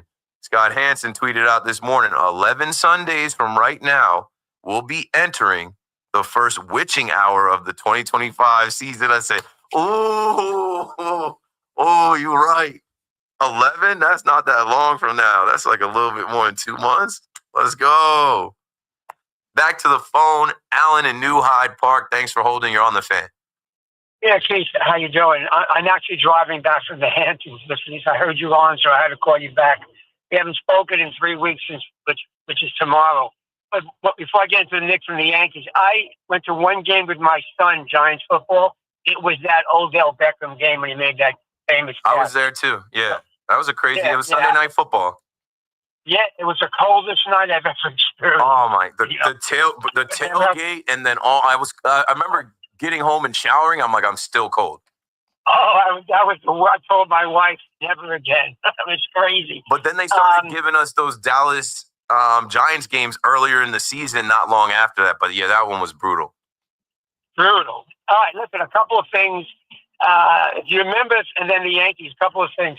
When we spoke 3 weeks ago, you remember I said to you on the Knicks, change is good, and it's time to get rid of the coach. Yeah. And you didn't agree with me. And I said, let's see what happens. And then 2 days later, we know what happened. Yeah. I always knew that the owner was behind this, because now that I see what's taking place, nothing. So obviously Rose is nowhere. The Knicks are nowhere right now. It's a bit of a farce, but and these callers or these hosts saying bring back the coach is a little bit absurd. So let's move on from that. Listen, on our Yankees, where we do agree on. I got a couple of things for you. One, we're gonna get Stroman back. Now, I heard a couple of hosts say that when we get Stroman back, they're going to DFA Yarbrough. Are you kidding me with that comment? You would trust I Stroman? put him in the bullpen. I don't know about that. I don't care. No, I don't want. I'm not. I don't care what you do with Stroman, but I don't want him replacing Yarbrough. I like our pitching. I'm very glad to see these young kids. What happened yesterday. I was a little upset they took him out, but I get the whole picture. Warren today, the whole Yankee makeup of their staff in this present moment with that bullpen that we have is very solid. So I like that fact. And most people keep talking about who was Cashman going to get. I don't think he's get anybody. They have a great team right now. On what he didn't do, here's something I was really annoyed about. And another caller mentioned this about an hour ago, I think it was. This catch, the Ferraris. I know we talked about that. I knew we got this guy Cruz, who's 21 years old, from the Red Sox. He's in Double-A, I think. But if they're watching this guy for 2 weeks, he's batting fourth for the Red Sox. Cashman didn't think we could use him, even though we have 3 catches at bat lefty. I was a little surprised that he would let a guy of that value and that ableness of hitting and catching to leave town that quickly for really nothing that's any value him and didn't see a lane for him and didn't think that he would that's be. my point. Yeah. That's my point. It has Now happened. you're nailing it. Yeah, it has happened a lot with they Yankee didn't evaluate it right. That's the point. That's what Cashman, he's the answer. Listen, I'm not a Boone guy, as you know. I mean, he's another guy that they can do what they did to the coach, but the Yankees are not winning with him. They've got to make a move. And I think Girardi's that guy sitting in the booth this past weekend. But in any event, Cashman and his team, I don't think they evaluate talent that well. Look at the guys that we have. Peraza's a minor league player. All right? Volpe is not what they told us. Dominguez, I'm a little bit reluctant on this guy right now because he's playing out of position. I know nobody talks about that. I know when Grissom, I can't worry about next year. I'm worrying about this year. But I don't think they're evaluating things in the correct fashion to do what they say they want to do. You can go now. Thank you. Thanks, Alan. I think that might be the first time I was told I could go. Like, I give you guys a leash just out of respect, and like I have the time to do so. You can go. I want you to finish your thought, and I try to respond to everything. I've been talking about these catchers, man, and how they've materialized elsewhere. They had Trevino. They were able to turn him into Fernando Cruz and then Alex Jackson, who we thought might be a guy that could be the catcher, but then they find a Uber driver substitute teacher in JC Escara, who profiled as a hitter, who like starred in the Dominican League, and like he's been a great story and he's been decent. That homer he hit yesterday, that was a tank job. Like that was nice. Like I'm like, oh, there he is. That's the guy that they were talking about. And yeah, now you have 3 left-handed catchers. It just, I don't know. I guess it's a technicality or formality on the GM though. You've let these guys go, and it's not hurting the team. It's not hurting the team. Honestly, Austin Wells, He's fine. And just this rotation of catchers is fine. It's not hurting the team. It's not a detriment to the team. And again, I go back to these guys shining elsewhere. They're not going to shine like that with the Yankees. They become elsewhere because they're under the radar. There's no pressure on them. It's different. It's hard. Quote unquote, the pinstripes are heavy. And now you go back to what you said about Stroman. I don't know. You might have heard that they're going to DFA Ryan Yarbrough, but why? He's turned into something under Matt Blake, something valuable for nothing. What is he getting paid? He's getting paid nothing with the Yankees. So when Stroman comes back, if Stroman is a starter, put Yarbrough in the bullpen back where he was. Man, Ryan Yarbrough's on a 1-year, $2 million deal. Like, hold on. And if Stroman comes back and if he has one start and he doesn't look like he is much as a starter, you put him in the bullpen. So this is what I want to do right now before we go to break, if I can possibly play 2 pieces of audio. Marcus Stroman had a change of heart, change of tune, right? If we go back to Marcus Stroman from February 14th, Valentine's Day, when he reported to spring training, here's what Marcus Stroman said when asked about his role as a starter with the Yankees coming into this season and if he was willing to pitch out of the bullpen and be a reliever. Considering your pedigree, could you handle being a reliever? I'm a starter. So right now, I'm a starter. You're the 6th starter. So how do you handle that? See how it plays out. I'm a starter. Do you not want to pitch your bullpen? I won't pitch in bullpen. I'm a starter. I'm a starter. I'm a starter. I'm a starter. I'm a starter. I'm a starter. I'm a starter. He just kept telling him he was a starter. That was before spring training games even started. Now, after a few outings with the Somerset Patriots and after his rehab started, here is Marcus Stroman 11 days ago. Still feel the way you did in spring training that you really want to be a starter definitively? I mean, I think everybody who's been a starter would want to be a starter. I think that's just natural at this point. I don't think anybody would who's had a career like I've had starting. I don't think anyone would just voluntarily say, But like I said, obviously we have an incredible team. You don't know how the season's going to play out. There's always a bunch of things that happen. So, yeah, I'm just looking to get back to 100%, which I feel pretty close, build my pitch count, and just kind of take it from there. But they tell you they want you to find the bullpen. Are you okay with that? I'm not even that far yet, but I could be open to it. Like I said, I'm just trying to make sure my body, my knee, my arm, my mechanics, everything's good. So that's truly that's all in my thought process. Could be open to it. Could have a little bit of a change of heart. And also what I thought about with Stroman, like this is last year, that contract is not going to vest. He will not be a Yankee next year. And this Yankee team could go back to the World Series. You could be he's going to do what he's going to do to potentially get an opportunity to rejoin them. Brian Hoke reported that Marcus Stroman is scheduled to throw approximately 70 pitches in his 3rd minor league rehab start this Tuesday, and then would be in the mix for activation, Aaron Boone said. So he's coming up. He's coming back, and we'll see. But I don't know. Ryan Yarbrough is a guy that they got off the scrap heap, clearance rack, bargain bin for $2 million. Stroman's making $18 million. If Stro can't go, let's go with bro. Let's go with Yarby, bro. 888-808-1019. Little Sunday sauce on the fan. My last hour now, everything is in play, right? Little OBJ to the Giants is in there. We're talking Marcus Stroman, Ryan Yarbrough on the DH, or on the DH, on the DL, no, the IL. What to do with those guys when that happens, and Luis Heel coming back, and now Alan Winans is going to get a spot start. We're talking about Francisco Alvarez, him and Volpe, and how those guys have been labeled as bust, but I think they're just still young and developing and figuring it out. They also had a year of development affected by COVID. I think we got to chill and let these kids continue to grow up. And yeah, we're talking about the Knicks still and the Knicks head coaching search. We're talking about KD and him being traded to the Rockets. He was never going to be a Knick. In front of me is the finals, Game 7 coming. And now they just flipped to Francisco Lindor with the braids straight back. All smiles, 15 home runs this season. And when he homers, the Mets are going to win. And yeah, taking your calls on the Mets, on the Yankees, on the Giants, whatever you guys want to do this last hour as we sauce it up. Keep McPherson on the fan. Don't go anywhere because we're back right after this. It's BT and Sal, middays 10 to 2 on the fan.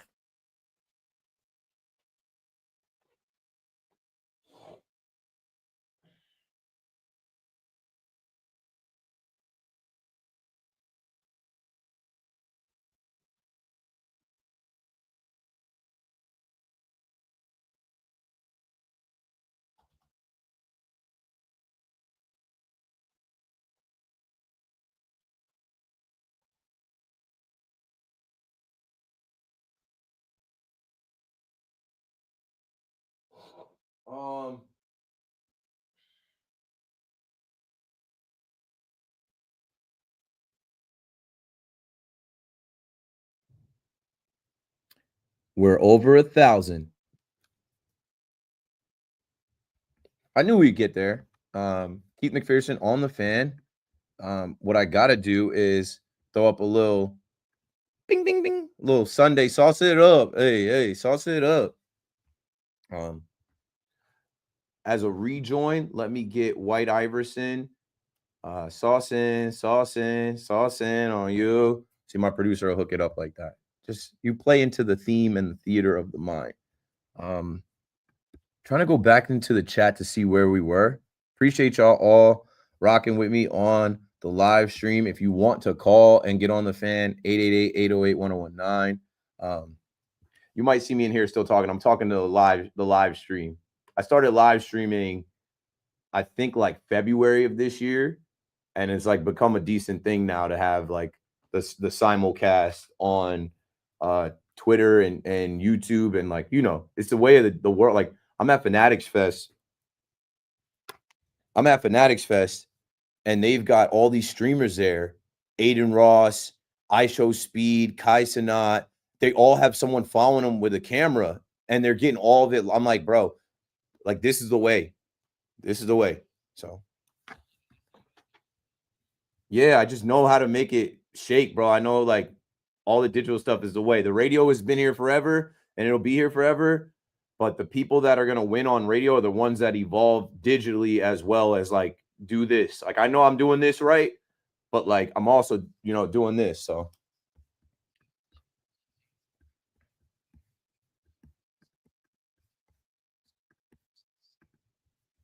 okay. I think the last thing I physically said in the chat was here. Yo, shout out to the people on Twitch watching too. I got to get better at promoting Twitch and like building the Twitch community. My Twitter is the, you know, main space where we get people because I have 40,000 Twitter followers. I also have some decent motion on YouTube with like 2,200 subscribers. Man, shout out to all y'all for rocking with me. Hopefully you're having a blessed Sunday and you're good wherever you're at. So yeah, the last thing I was talking about was the machine leading off, as we got to try and find a different leadoff hitter for the Yankees every single day. Red Sox down by 3. Let me go to the scores. I think I did have the scores open before. Shout out to the Tampa Bay Rays for taking an L. Oh, Red Sox lose. All right, we're coming back here. Yo, Karan, what up, bro?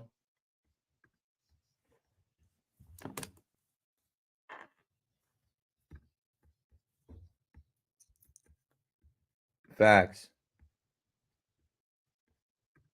Come back. Picture in picture.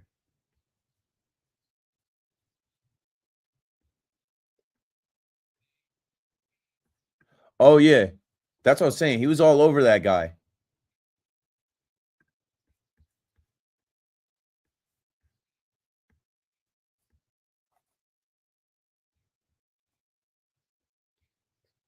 Maybe.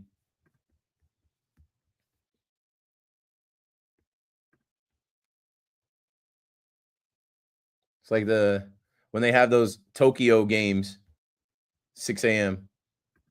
Bro, facts. I don't really do that. People love to talk about George. George been dead for 10 years, bro.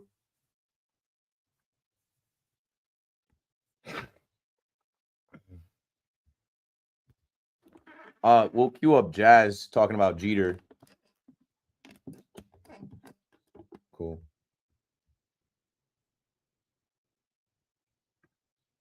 Dennis has been killing it in the chat today. W's in the chat for Dennis.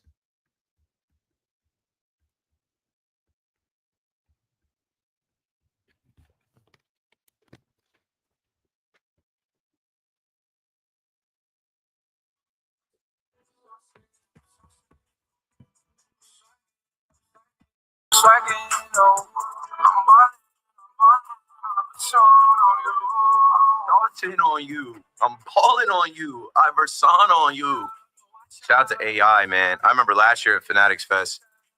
That was the first time I got to see AI in person. AI is one of those guys you see too, and you're just like, damn, it's crazy. He was there this year. I didn't catch him this year. This year was too crazy. This year was nuts. I did see a video of him coming in and running into Cooper Flag and kind of paying homage to Cooper Flag and saying, like, love your game, do your thing. He was like, you ready? Obviously, we know Cooper Flag is going number one draft pick to the Dallas Mavericks. How they got that number one pick, the world may never know. I saw Adam Silver, too. George Teague's podcast. I got to watch that. Man, that was a cool part of this year as well. Shout out to BT. BT did the Unkillable podcast with Wayne Corbett today. Like, the fact that they had the presence of mind to not just do panels, not just do TV, radio. Like, they're like, why don't we have live podcasts from here? Why don't we give people a place to do a live podcast? Like, I don't know, was that BT's first live podcast? I know it wasn't Evan's first live podcast, but was that BT's first live Unkillable Jets podcast? Like, that's such a good look, man. I don't do podcasts anymore. But like I said, I came from the podcast game. You guys probably would have never got an opportunity to hear me if I wasn't on 300, 400 different podcasts. So I just love how podcasts emerged from like audio only to like Zoom videos and like StreamYard to like now people do the podcast where they sit on couches together and they have sets and it's almost like a little TV show, a YouTube show, to now live podcasts happening everywhere. People fill up theaters doing live podcasts. I was talking about Alex Cooper and Call Me Daddy. Like, I'm watching her show. I'm like, this isn't even a podcast. This girl does like a whole play.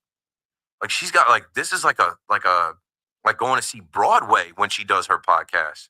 Anyway, 888-808-1019. I would love to go see Derek Jeter do a commencement speech. And Derek Jeter was also at Fanatics Fest. Jazz Chisholm, after the game today, talked about how the team, like the Yankees, right? They watched Derek Jeter's recent graduation speech, and I think it helped them. I think it helped them in that stretch. So shout out to the Yankees and whoever's in their, like, I don't know, mental health coaching team. Because I remember not too long ago, the Yankees were facing being swept by the Houston Astros. And somebody told them, hey, yeah, let's watch this thing on the Boston Red Sox coming back from being down 3-0. I'll never get over that. I think that's ridiculous. I won't even bring myself to watch the Netflix special, The Comeback. I won't even watch the Clubhouse on Netflix with the Boston Red Sox, which I heard is pretty good. I just like even just the sight of that Boston bee and the green monster and Fenway. I'm like, nah, I can't. Somebody said, let's have the Yankees watch the Red Sox come back against the Yankees to motivate them to beat the Astros. And then, of course, they got swept. Here's Jazz Chisholm talking about the effect of watching Derek Jeter's graduation speech on bouncing back from failure. Give it a second. Another second or two, and there it is. You guys had that stretch where offense just wasn't clicking. How much do you feel like you've kind of moved on past that now? I mean, everybody goes through a rough stretch, man. I mean, like, we all do it. Like, I would just say, like, we got Derek Jeter. Like, he's an example of, like, you know, you go through that rough stretch and you just got to turn around. Like, I think he just had a graduation speech the other day that we watched. And, like, he said it before in front of 1,000 people. And he always says it that you're going to fail. Eventually, you're going to fail. You know, it's just how you bounce back or how you cut it off, you know. And I feel like 6-7 games ain't gonna kill us, you know. Well, 6-7 games is not gonna kill you, and it didn't kill the Yankees. They won the series, and even through this week, I was saying, listen, they're in a slump, they're losing, but they got to learn from it. They got to learn from these base running mistakes. Judge, they got to learn from situational hitting that they're missing opportunities on. That's kind of Judge again with Belly and the sac fly that should have been or could have been. Put some pressure on Gary Sanchez to make the play. You know, they got to learn from these decisions with the bullpen. When a guy has already faced the minimum and he walks 2 batters, don't give an opportunity to walk another guy. We see it. And you know, this bullpen, it's another thing too. Like some of these guys are one-inning guys, and I know you got to try to run them out there to kind of, test your luck and see what you can get. But seems like a lot of times we're running into trouble trying to get more than one inning out of a Loizaga or a Tim Hill or Fernando Cruz or whoever it may be. 888-808-1019 as Juan Soto is on the screen for the world to see in HD 4K. Here come the Make It Happen Mets versus the Phillies on Sunday Night Baseball. Ross is in Bergen County, fresh out of Fanatics Fest. What's up, Ross? Keith, my man, how you doing, bro? Good, hanging out, trying to entertain some people, pass the time before we get to Sunday Night Baseball and Game 7. Yeah, I hear you, man. Hey, it was good meeting you again this weekend, bro. Fanatics, a lot of people saying, I can't disagree, as good as last year was, this year they 10 times better. Just yeah, man, you and your dad are a lot of fun, man. I could tell that you guys are both, diehard sports fans and WFAN fans. It's good to see you guys again. I didn't realize, because I said you had the Justin Jefferson jersey on. I listened to your call into Al's show. I didn't realize you got to meet Jay Jettas and got an autograph yesterday. Oh, bro, so really quick, I missed the open to your show because he showed up a half hour late. I was like, he's my goat. But damn, man, we were sitting there. It was like, I don't know, you ever see like those people when the Star Wars movies come out, they got all like, they're sitting like in front of the movie theaters. That's what we were like, sitting on the ground on the line. And Jamar was right now. I don't know if you heard this. Jamar was right next to him. I think they started at the same time, and we saw people one by one on Jamar's line. It was just moving the whole time, and we would be lucky if we moved like the traffic in the Lincoln Tunnel. I came in late. I sat in traffic in the Lincoln Tunnel. I think I might have sat in the Lincoln Tunnel for 15 minutes. That's crazy. That's crazy, man. But so this is actually, today was the one day I didn't go, and it just kind of summarizes like the whole theme of like you don't have to spend a dime aside from the entrance fee to have a good time. Did you see the video? You might have brought up my fault. Did you see the video of KD in the theater with the fans breaking the news to him that he got traded? Of course. I saw it live as it was happening. A bunch of people had it. Oh, you were there? No way. That's like. No, I wasn't there. I didn't go today, but like on Twitter in real time, that video popped up from a few different people. Yeah. No, that's just, and that wasn't even like, that doesn't even show them like walking through all the exhibits and everything. I mean, we were at the MLB section. I mean, I showed you the video. Our guys, the Queens crew, and then the Great Gazoo was there. It was like everything summed up in one. But as far as like actual celebs, I was online for like the strike zone thing, and all of a sudden they move everybody out of the way because I show Speed's got to throw a couple pitches for the Fanatics games, and then like a couple minutes later, Quavo showed up. All of a sudden, people were rushing towards the stage because Drewski was coming out with the rock. It is awesome, man. I just I don't know why it didn't happen sooner. Props to Michael Rubin and Fanatics to say, okay, all of these people that we work with and connect with, let's put them all in the same room. And it is insane because like I came in today saying, where else will you physically be able to lay eyes on LeBron James, Tom Brady, Jay-Z, like in the same place? It's sick. Bro, we were walking up to the third floor and we see a big crowd around, like they had the Dick stage.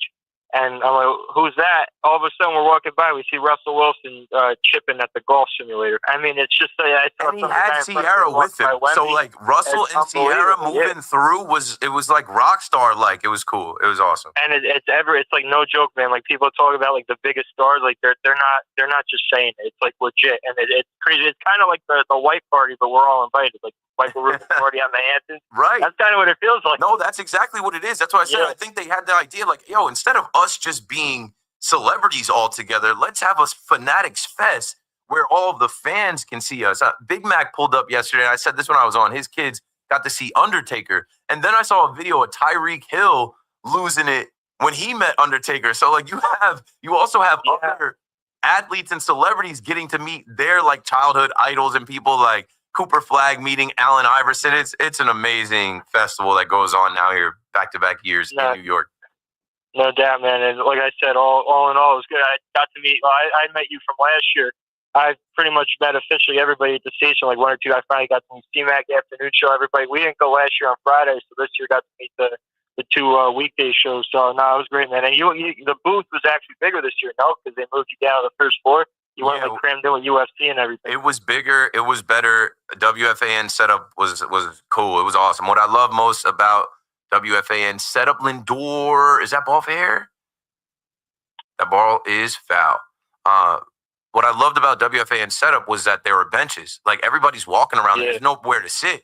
If you want to, take a minute to check your phone, get some rest, get off your feet, you could come camp out with us.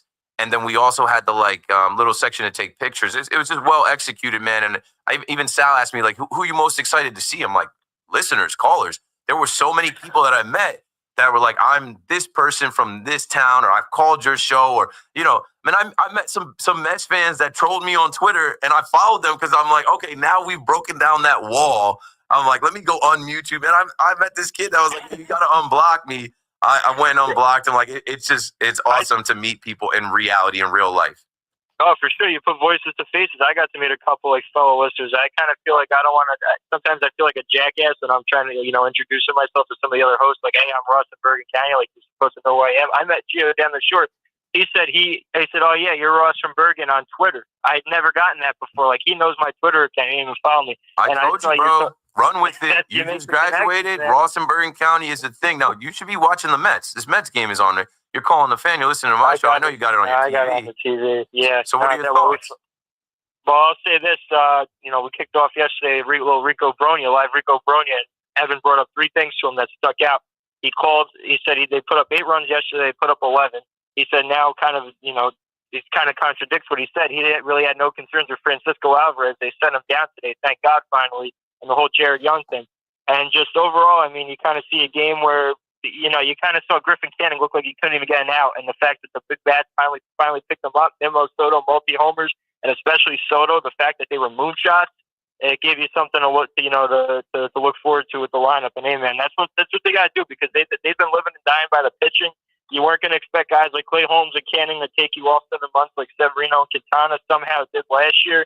So as long as you see these signs from the bats, keep it going. And this ain't no fluke. Amen. Hopefully we get Soto we get the Soto of yesterday for the last couple months of the year. And like Nimmo too. Nimmo's been, he hasn't been the same for the last couple of years. Forget Soto, what he's been doing for the first couple months here. And even the Lindor kind of getting out of the skid he's been in. So hopefully all these bats start clicking at once, man. And they kind of make up for this losing streak they've been on. But hey, man, thanks for all the time, man. It was good meeting you again, all right? You're the man, Ross. Thanks for the call. 888-808-1019. Perfect timing as Juan Soto steps to the plate. Marte strikes out.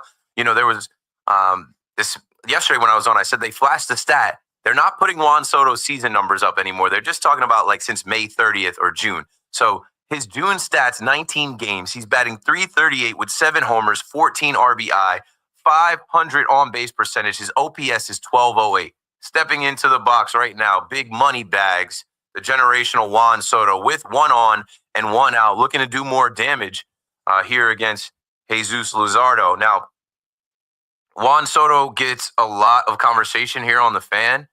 It's funny because I do troll, but I also am a baseball fan, and I've made it a point because people don't understand. They're like, why you talk about Soto so much? I'm a baseball fan. I'm a radio host in New York City. I'm not allowed to speak on Juan Soto.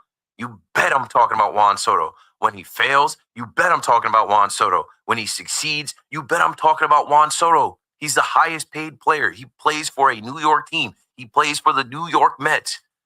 He's a polarizing figure. He used to play for the Yankees. He's the generational Juan Soto, right? Let's see it, bro. He's supposed to be bigger than the game.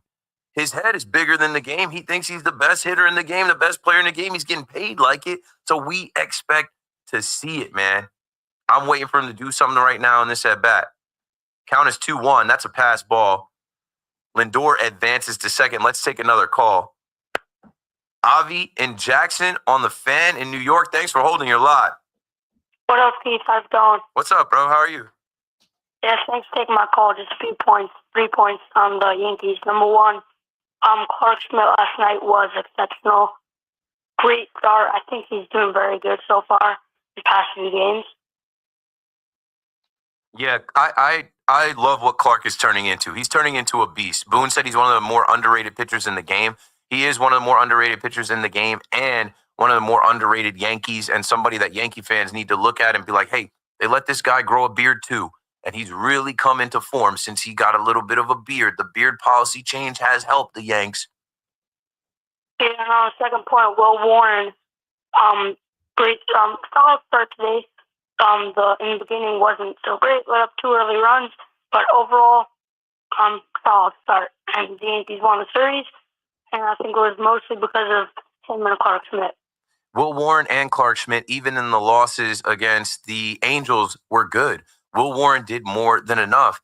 Obviously, it was a little tricky in the first with some small ball singles, hit by pitch, walk, double. I forget exactly how it rolled out, but that shouldn't be enough to beat the Yankees. I'm sitting there today thinking, is 2 runs going to be enough for Baltimore to take this series? No, you can't go down like that. And they didn't, man. Big day for Jazz.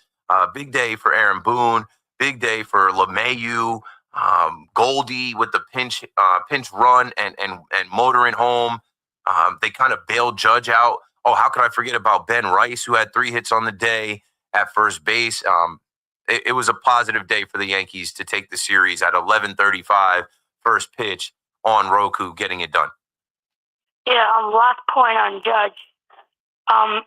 Woke up from the slump on Friday night. He had a homer, I think, and today he had like how many hits? He had 1 hit, but he disappointed me twice today. Not being ready to tag up and run and put pressure on Gary Sanchez and put pressure on Dylan Carlson out there in right field. And then also when he got a chance to redeem himself, the at-bat that he had after that, I mean, the splitter, he had a fastball up in the zone and a splitter up in the zone, and he missed both those pitches where I'm like, maybe Judge is a little sleepy today. Yeah, it wasn't a great day, but at least he's waking up from the slump and he's showing some sign of strength, so that's good. Yeah, only 1 strikeout today. He was averaging 2 strikeouts a game. Oh, yeah, thanks for taking my call. Have a good night. Thanks for the call, Avi. You know, we can't act like Judge can't get criticized either. I saw some people randomly write that, like, oh, yeah, you talk about Soto, but you won't criticize Judge. I said, who, me? Me? Everybody gets criticized. Everybody gets talked about. Nobody's beyond reproach. We talk about the manager. We talk about the general manager. We'll talk about the shortstop, right fielder, catchers. It don't matter. Jazz, everybody. Everybody. Let's do a big shot of the night. We'll take a break here. When we come back, we'll cue up the big shot of the night. And as night is starting to fall, as the sun is setting in New York City, as it is 90 degrees still, Keith McPherson on the Fan. Last call for calls. I'm only on till 8. And the Mets end up not doing anything here in that first inning. Lindor gets stranded on third base. And we'll go to the bottom of the first here. We are about an hour away from Game 7 starting. Taking calls on everything sports related. We call this Sunday sauce. And you can mix a lot of different things in the sauce to add some good flavor to what we're cooking up here on the Fan. Your boy KM here. We'll be back right after this. Monday Night Baseball with the Yankees and Reds. 7-10.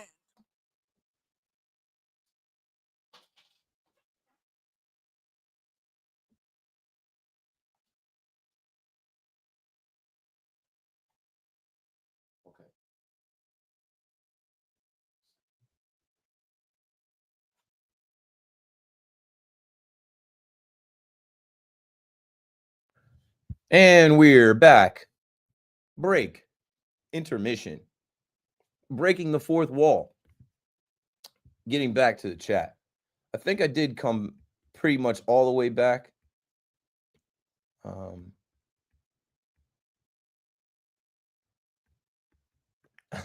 You already know, bro. Yo, I gotta play that video, bro. That video was making moves on the Twitter space. Actually, take a look. They think I made this shirt. I didn't make this shirt. Ronnie made this shirt. This is official kid merch, boy. I bought the tag. I bought the tag out. I didn't make this shirt. Ronnie made this shirt. I ain't make that shirt. Ronnie made that shirt, bro. Here, let me see if I can do this real quick.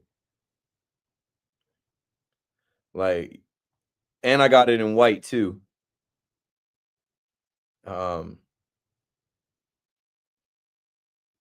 I didn't even take a good picture of it, to be honest with you. as I'm looking at my camera roll, I'm like, I don't even have a good pick of the Key shirt. Damn. Somebody, I bet somebody does. I know what I'll do real quick. Excuse me. Everybody I met at Fanatics Fest that tweeted a picture with me, I retweeted. And then I also went to the Yankee Stadium that Friday night. Everybody I met there that took a picture with me, I retweeted. So I'm sure if I go back to my Twitter, somebody will have the official Keith T. For years, I was like, yo, they got to add the E. They got to add the E. They got to add the E. And here's some inside baseball. A friend of mine, right? Let's see. My wife, Nicole, our college friend, Michelle, her cousin's name is Tina. She is a lead graphic designer at Kith. So I had an in for a while now. And I had been telling her to tell Ronnie, and not for nothing, yo, like Ronnie listens to my show. Like, let me see if I can pull up Ronnie's DM to me so I can flex on y'all. And I don't even be flexing. That's the thing, bruh. I don't even be flexing, bruh. I don't even be flexing, bruh. I don't even be flexing, bruh, but I'm finna flex.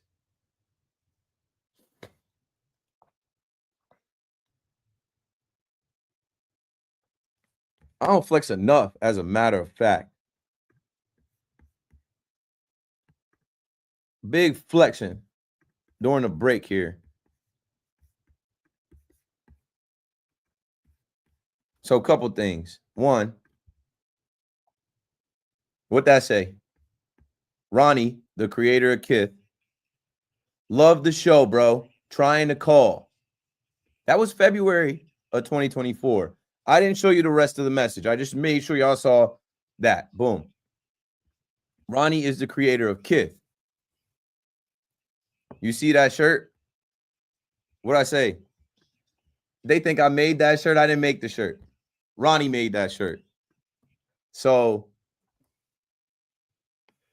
for years, I've been telling my friend Tina, who works at Kith, I need a block logo shirt. I need a Kith shirt. Just add the E.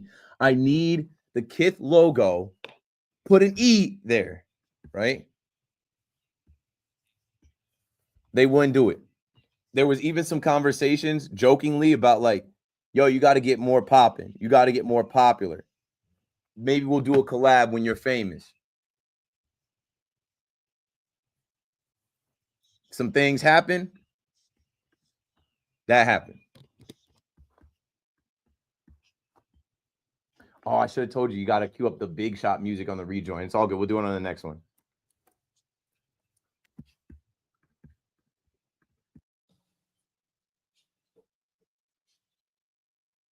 We'll have another break, right? Uh-huh. Right back from the break. Big shot will come up next, but I got to get to these phones, man. People are calling, and I always feel bad when I leave and I leave calls on the screen. I know it doesn't matter. I know callers are performers, and they want to be a part of the show. It is a privilege, not a right, whatever. I don't always feel like that. I'm a solo host, man, and I'm like, how much can you hear me talk? I just did this show yesterday without that many calls remotely from Fanatics Fest where you had to hear just me talk. So let's get back to the phones. We're obviously talking about sports. We're watching the Mets game. We're getting ready for Game 7. Keith McPherson on the Fan, a little Sunday sauce. Let's go to Alex in Lakewood on the Fan. Alex, how you feeling?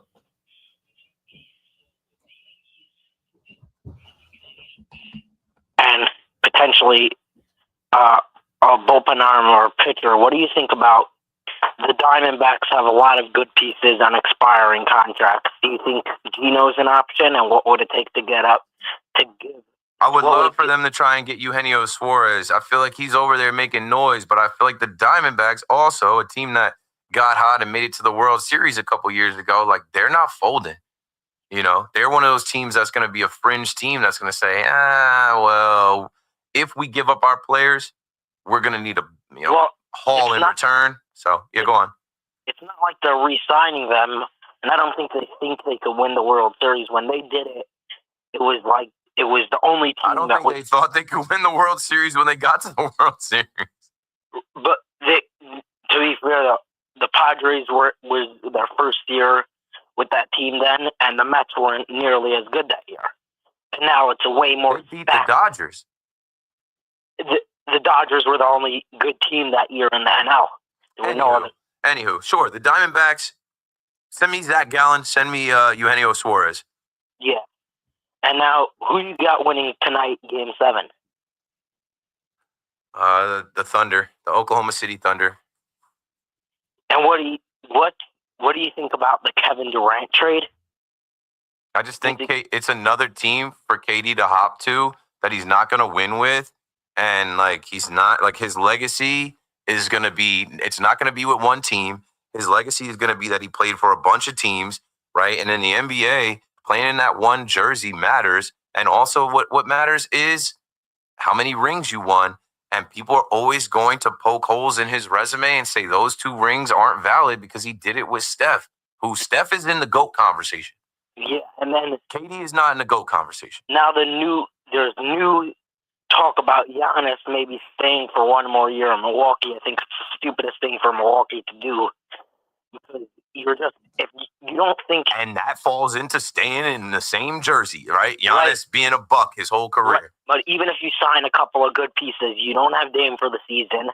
And if you don't win a championship, then he's going to force his way out, and you're not going to get half the amount of assets that you would have got if you would have just waited. You would have just. Well, Alex, you might not see another championship till you're an old man. Sorry about it. Yeah, and then I got. Huh? I'm laughing because I know. Yeah, how old were you when they won in 2022 or 2021? 2021, 9. You be my age by the time the Bucks win another championship. You have to wait 25, 30 years. And then with the Jets, why don't they pick up Von Miller? Why don't they pick up Von Miller? He's out there. I was about to say, I didn't really think about why they wouldn't pick up Von Miller. They only have 2 defensive ends. I don't think anybody else is even good on that defensive end group besides for Jermaine Johnson and Will McDonald. Jermaine Johnson is coming back from a serious injury. And it's like if you get Von Miller, he could play 30, 40% of the snaps. He could still be at a high level. I just don't think the problem was with him that they were playing him 50, 60% of the snaps, and he can't do that anymore. Yeah, I don't know. It depends. Aaron Glenn may not be interested. They may want to go younger as the Jets are not rebuilding, but they're definitely remodeling the building and trying to have a different approach. You want someone who's done it before, who's a veteran. You don't want your whole team to be young. Like you saw that with the Rockets this year in the NBA. Like their whole team was young. They didn't have anybody who could relate to winning and whatever. Von Miller's going to sign somewhere. Somebody's going to take him. I'm not even thinking about Von Miller, though. And there's no, I wish I could get a receiver or a tight end, but Johnny Smith ain't coming here because he's with the Dolphins. Jalen McMillan, I think, is a very good option. Keep bringing him up, but I don't know what's going to happen with him. And then there's a receiver in Green Bay going, which I think the Jets could also target. Yeah, but they're also about to rock with Josh Reynolds. I think it's going to be Garrett Wilson, Josh Reynolds, Xavier Gibson, Malachi Corley, and Alan Lazard. Even Corley can't even get a fair chance anymore because he's always going to be judged by that one mistake that he made. Oh, and the rookie. I don't know what he's going to necessarily be because he's 180 pounds on his heaviest day. Arian Smith out of Georgia. He's a speedster. But the tight ends, who do you have? Gaboa and the rookie? Stone Smart. Smart kind of made some noise with the Chargers last year. And Jeremy Ruckert, the local kid, is going to get a good look. And then Mason Taylor, we'll see what he turns into. He's going to be obviously a little bit of a project. He's going to be probably the number 1 tight end. But I was going to say, he's going to get an opportunity to compete, and who knows what he could turn into. And also Garrett Wilson, I think, is going to have the best year of his career just because, the first 2 years of his career, worst quarterback play in the league. Last year, the quarterback disliked him and had his best friend on the other side. This year, the quarterback has a great connection with him. So he probably has the best year of his career. I would like to see it. And in theory, yeah, like he should get the most targets, but he got a lot of targets last year. But the problem is they're going to run the football, though. The problem is that, did you see this thing that I think like E.J. Stewart had it last night? Like Aaron Rodgers and a different guy, I forget who he was, saying like the Jets run schematics were the worst planning ever, and that makes me happy because then if you can't possibly was it Willie Colon who said that? I don't remember who it was, but I remember catching some of that too. But it was obvious. Like it was pretty obvious. You could tell. What was that guy Carter?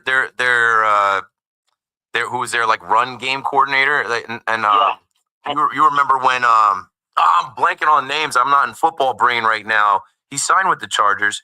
He big ticket. Mekhi Becton like basically like called him out on Twitter about how whack he was, how terrible of a coach he was. And also, there's going to be a lot of trick plays this year with your offensive coordinator and your head coach being from Detroit. There's going to be a lot of trick plays this year. Got to get in that Jameson Williams bag. Got to get in that Amon-Ra St. Brown bag. Well, we don't got that talent yet. Yeah. You have Garrett Wilson, though. And I think Justin Fields, they already have talked about his growth as a Jet. There's an article out there about, the cameras that they put on the helmets. I think him and Tyrod have a decent relationship already. I'm sure that we're going to see a different version of Justin Fields. And I hope that he's grown out of some of the things that we saw that plagued him with the Bears and with the Steelers. And I think they're going to probably vanilla the offense a lot to start to make sure that he doesn't have too much on his plate. Like I expect them running the ball, play action, and like you said, getting their bag of tricks as well. They have also 3 different dynamics in the running back room. Like Brees Hall's a guy who could always break it open. Braylon Allen's the power back, and then the last kid, Isaiah Davis, could do a little bit of everything. Yeah, he's a gadget guy. If you want to draw up some gadget plays, I felt like whenever they gave him the ball last year, it was like no one saw him coming. And like, who is this guy? They're not going to give him the ball. And listen, I think he had the same much catches as handoffs or stuff like that. And he found the end zone too, I believe. And they need to prioritize the run, and I think they will. That's why you draft Armand Membu. There's a little bit of a Missouri connection, if you've noticed that. Well, that's also in Brady Chicago. Cook How good was Fields' offensive line? Say that again? In Chicago, how good was Fields' offensive line? You want to switch that for him also? This offensive line is going to be much better than the offensive line he had in Chicago. That's the thing. You got to protect the quarterback, and you got to start in the trenches. And last year they traded for Simpson, and he was like his biggest knock was 7 holding calls. How much holding calls did he have last year? I mean, if 7, 0. If he had, you said where'd the number 7 come from? He had 7 2 years ago in Baltimore. 2 years ago with Baltimore, and then he cut that down to last 0. year. Yeah, it's a different regime for the Jets. I have no idea what to actually expect, but I'm expecting them to be better, more buttoned up, be actually like serious about things because it's been quiet. And I think Darren Muji and Aaron Glenn are the right 2 guys for this organization that's been a laughingstock, and specifically last year, was a mess. Like the articles that were coming out were a joke. And we can't underachieve this year because our over-under is 4.5, so it's not possible. There's enough talent that you can win 5 games. Yeah. I think there's enough talent to win 8 games. The thing is, it probably won't come to fruition after head coaches teaching you the wrong thing. You had lack of coaching last year. There was no coaching. So you had opposite coaching. They were coaching you the bad stuff, not the good stuff. They didn't know how to coach in game. They fired their coach week 5, and they put their defensive coordinator as the head coach. And there were so many times in the game that I was like, what? Who's leading these guys? What's the game plan? Do they know how to call timeout here? Do they know how to run the ball? Do they know how to kill the clock here? Do they know how to game manage? No. No to all of the above. And so that should be a lot cleaned up and buttoned up this year, even with a rookie head coach in Aaron Glenn. Yeah, and Aaron Glenn at least knows, even if he doesn't know how to run an offense, he at least knows how to run a defense. The defense has been the calling card of the Jets for a long time now. Well, not a long time, but in these last few years, whether it has been Zach Wilson, whether it has been Chris Streveler, whether it has been, it was this Jets defense is a top 10 defense. This Jets defense is elite. Oh, let's see it. The problem is the safeties. The safeties got Tony Adams. This is your if you don't improve this year, I don't want you anymore. And who's the other guy they signed?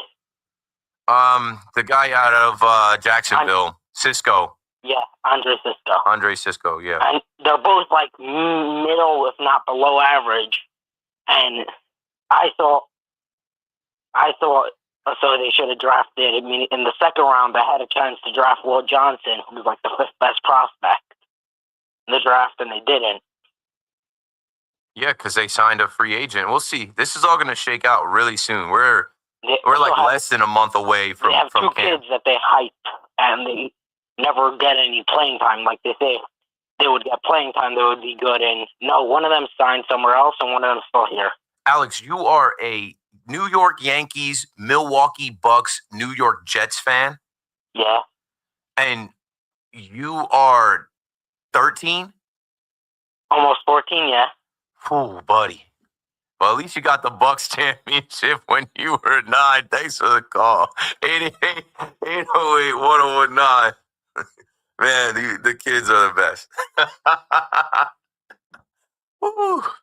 What's your hockey team? That's tough. You're 13, so you've been alive in the Yankees World Series drought. They get to the World Series last year. You got to live with that one. The Jets, you've been alive through the whole playoff drought as well. Never seen them go to the playoffs. And the Bucks, at least you had that one Giannis championship. But I have a whole conspiracy theory behind that. We won't even get in that. We don't even have time. Ooh, hold on. This Otto Kemp guy has done some things. That ball is foul, but I thought he got a hold of it. The camera crew for ESPN sure thought he did. Scoreless in Philadelphia. Let's take another call, and then we'll go to the last break. John is in Bayonne on the Fan. Hello, John. My man, Keith, I'll tell you right now, I didn't know the game started 11 o'clock this morning. A lot of people didn't know. I joked. I'm like, it's like the Soul series of these Tokyo games where you wake up and you're like, wait, there's MLB on? I thought they were giving the highlights because I turned it on at 1 o'clock on the radio and it was coming on and it said 6th inning. Wait a minute, was this last night's game and this is just a rain delay? So nope. But you are right about Judge. I looked at the highlights on the thing because of the game and he stood there like a deer lost in headlights. But at least he didn't say, well, I wanted to see the umpire give the excuse of alcohol and he didn't make it too late. Well played, John.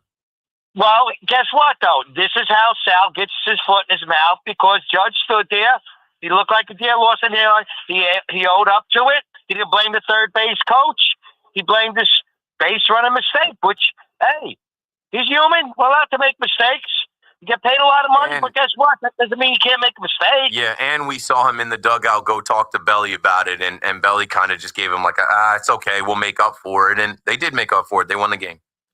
Right. And when it comes down to it, it's good to say, but I'm still upset over yesterday's no-hitter. I really am.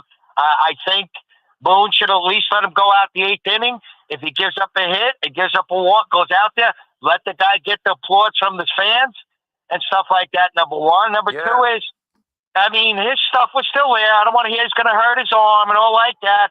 Are we ever going to have a complete game anymore? Are we ever going to have a no-hitter?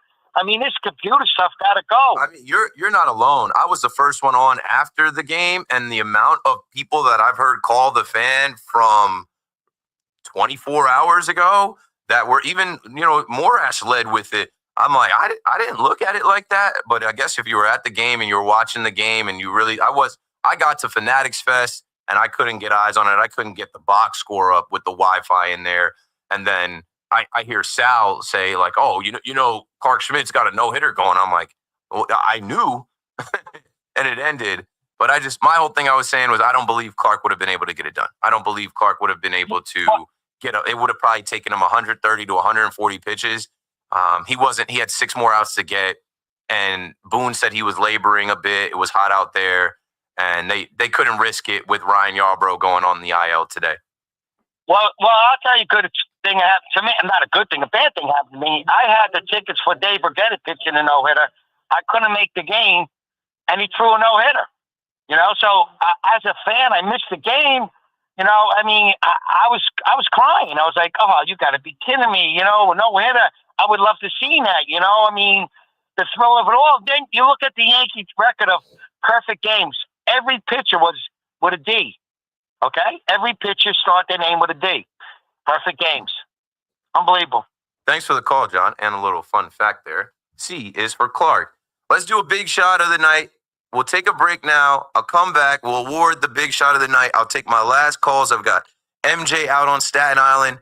Peter and West Long Branch, a great place. I should have enough time to do that. Last call for calls as I get out of here at 8. Keith McPherson on the Fan. Don't go anywhere. I'm coming right back.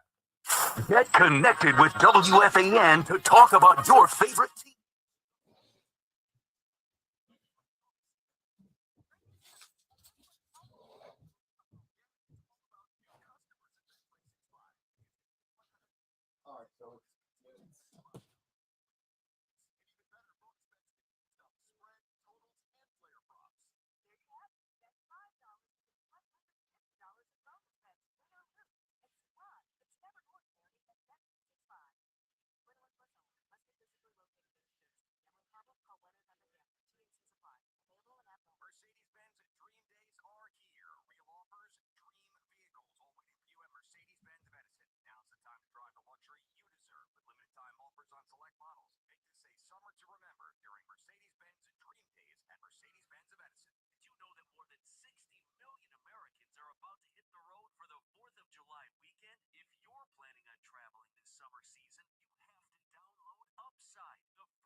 Fucking A, fucking A, fucking A.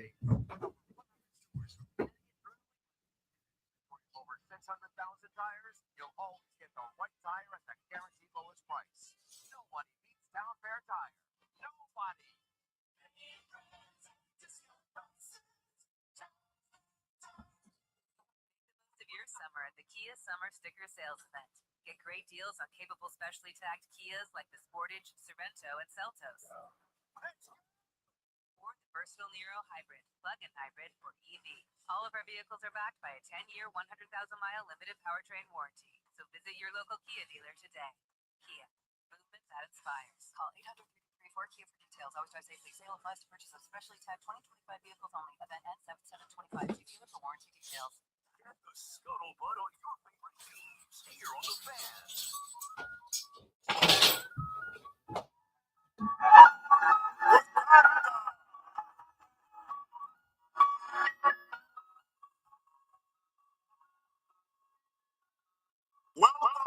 The big shot of the night is brought to you by WFAN and me, Keith McPherson. Bright lights, big city, New York City. You know we got a bunch of big shots.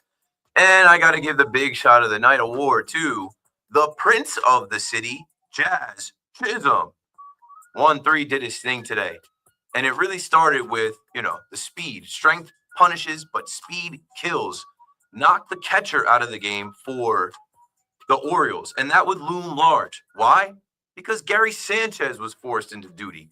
Gary Sanchez can't make plays at the plate. He can't even catch the ball. He can't tag anyone out. And that ended up being a theme in this game. Shout out to Jazz for knocking out the Orioles starting catcher. And then with a 3-0 count, he got the green light. Shout out to Boone for giving him the green light. And he had a double off the wall. Jazz Chisholm goes out there today with 2 hits, 2 runs scored, 2 ribbies. And he's your big shot of the night. That's all I got for that. I mean, obviously, you give some props to Will Warren and the bullpen. Bullpen gave up nothing. Obviously, you give some props to Benny Blanco Arroz, Ben Rice at first base with 3 hits, DJ as well with a knock and a run, Austin Wells with a knock. I mean, these guys had to win that game. They had to win that series. You can't lose to Baltimore twice. And now the narrative shifts a little bit. What are they now, 10-12 in the American League East? Yeah, so and now they're scoring runs. The scoreless streak ended, the losing streak ended, and they go on the road to Cincinnati. Happy flight, and we expect them to continue to win and be the team that we thought they were. 888-808-1019. I'm running out of time. I can definitely get these 2 calls in, though. MJ out on Staten Island. You're on the Fan. Hello. Hello. Am I on? Yep, we can hear you live. You got it. Okay, wonderful. I'm from Texas originally, so I'm familiar with the Rangers more. But now I'm here, so I'm in the Yankees dugout. So I'm from Texas, so I recall a while ago actually. When Isaiah Kiner left Joey Gallo, Rougned Odor coming from Texas to New York, and I was so surprised about how they became so bad. And another thing I was surprised was how they looked, because they came to the Yankees and their whole beard was cut off. And I think that, like Carlos Rodon was saying earlier, that I think that the reason this happened was because when the player stopped being so comfortable with the way he's playing, namely, I think the beard, I think that has a large play in that. Mm-hmm. I want to know, you think that's I want to know, you being a Texas guy, when the Texas Rangers come to New York to play the Yankees, do they ever get together with the New York Rangers hockey team? I don't know. I would doubt it. Thanks for the call, MJ. 888-808-1019. Yeah, I just think you look good, you play good, they pay good. I think that in these modern day times, grown men should be allowed to have beards. I don't think we need to look at a beard as a sign of anything besides some guys have hair that grows out of their face. You're not making these guys shave their backs. You're not making these guys shave their arms. You're not making these guys, like, it is what it is. The Yankees changed the facial hair policy, and I really think it helped. It obviously helped Devin Williams. It obviously helped Carlos Rodon. It's obviously helped Clark Schmidt. I think if we actually lined up the Yankees and took a look at it and saw who, is having a good year with the beard, we say, hey, that was probably the right decision and the right timing.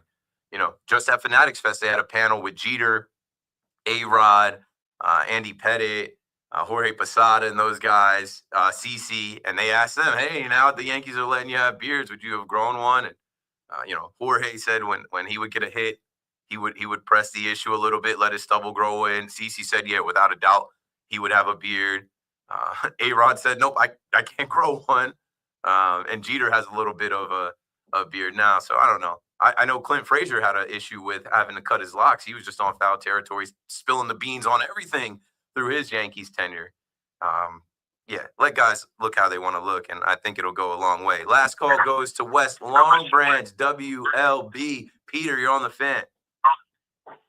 Keith, my man, we're live. What's good, man? Yep. Are we live? Yeah. All right. Sorry, I'll get right into it. So, I'm a big, disclaimer. I'm from Boston, but I grew up in enemy territory, so I appreciate sports in general, and we'll stick to the Knicks right now. So, basketball oriented. Jalen Brunson. I see there's a ton of moves with the Knicks. There's been a lot of ups as of late, and I want to root for the local guys, of course, but I see the NBA product as of late, which is, you can either have a bandwidth of a team, which is like the Celtics, or even the Pacers, which we'll see tonight, which they spread the talent across the floor, or you isolate it with, a 40-point plus scorer like a Jalen Brunson or a Luka Doncic or a whoever it might be. When are we going to stop the whole charade that Jalen Brunson is the answer? I'm sick of it. I don't understand why people think Jalen Brunson is this superstar when you got everything around him that's a lot better than him.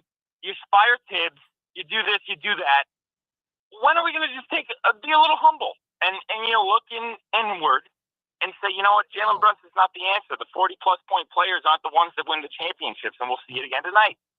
And I'll hang up. I'll let you do your thing. But I'm very, very curious from the local crowd of New York fans, why is the heavy investment in this Jalen Brunson? And thank you, Keith. I love you. You're the man. Thanks for the call, Peter. That one's not going to go over so well with this crowd. You can't say a bad word about Jalen Brunson. I remember making a joke online about how Jalen Brunson took less money and all it's going to get him is his face on the big screen in Madison Square Garden 15 years from now ahead of Carmelo. And people were like, literally, I got DMs. And one of my OGs like DM me like, yo, knock it off. Don't do that. Whatever you do, don't do that. Not with the Knicks. You can get at the Mets. You can't get at the Knicks. There's too many of us. And I've learned that's the team that unites this city. And Jalen Brunson, people say, is a king of this city. Jalen Brunson is the point guard that they never had, the one they were looking for, at least in these recent times. And he is the answer. He's far from the problem and the issue. He does need to adapt his game some, but so much of his game has won them games and gotten them to where they've been these last few years. He can take over a game. He's clutch. It doesn't make any sense how the smallest, least athletic guy on the floor is the most polished, ice in his veins, closer. They need more around him, and they put Cat with him. I think him and Cat are going to be better in this next year. I think him, Cat, OG, Mikal Bridges, whoever else they add, like they're going to be better in year two. So I understand, like the 40 points a score or whatever, but it's like, some nights Brunson has to cook because whoever's guarding him can't stop him, and he can win the game, and he knows that. Other nights is going to be Karl-Anthony Towns night. Other nights are going to need an OG performance where he drops 20, or Mikal can drop 20, and they need a better bench, and they need a head coach. Will Brunson's dad remain on the staff with the next coach? I don't know. I don't think Jalen Brunson is part of the problem at all. He's part of the solution. He's part of the Knicks' return to relevance, and they will continue to build around him. He took less money so they could build around him. Yeah, I don't know, man. I think that is I'll pass it off to Lori Rubinson coming up. I don't think anybody is going to call up and be like, yeah, they need to move on from Brunson. He's not the answer in this modern day NBA. Yeah, no, this is his Knicks. This is his era. Before I was talking about how his legacy is already pretty much sealed. His fate is sealed in the pantheon of Knicks greats. If he wins one championship, forget about it, right? He chose the Knicks.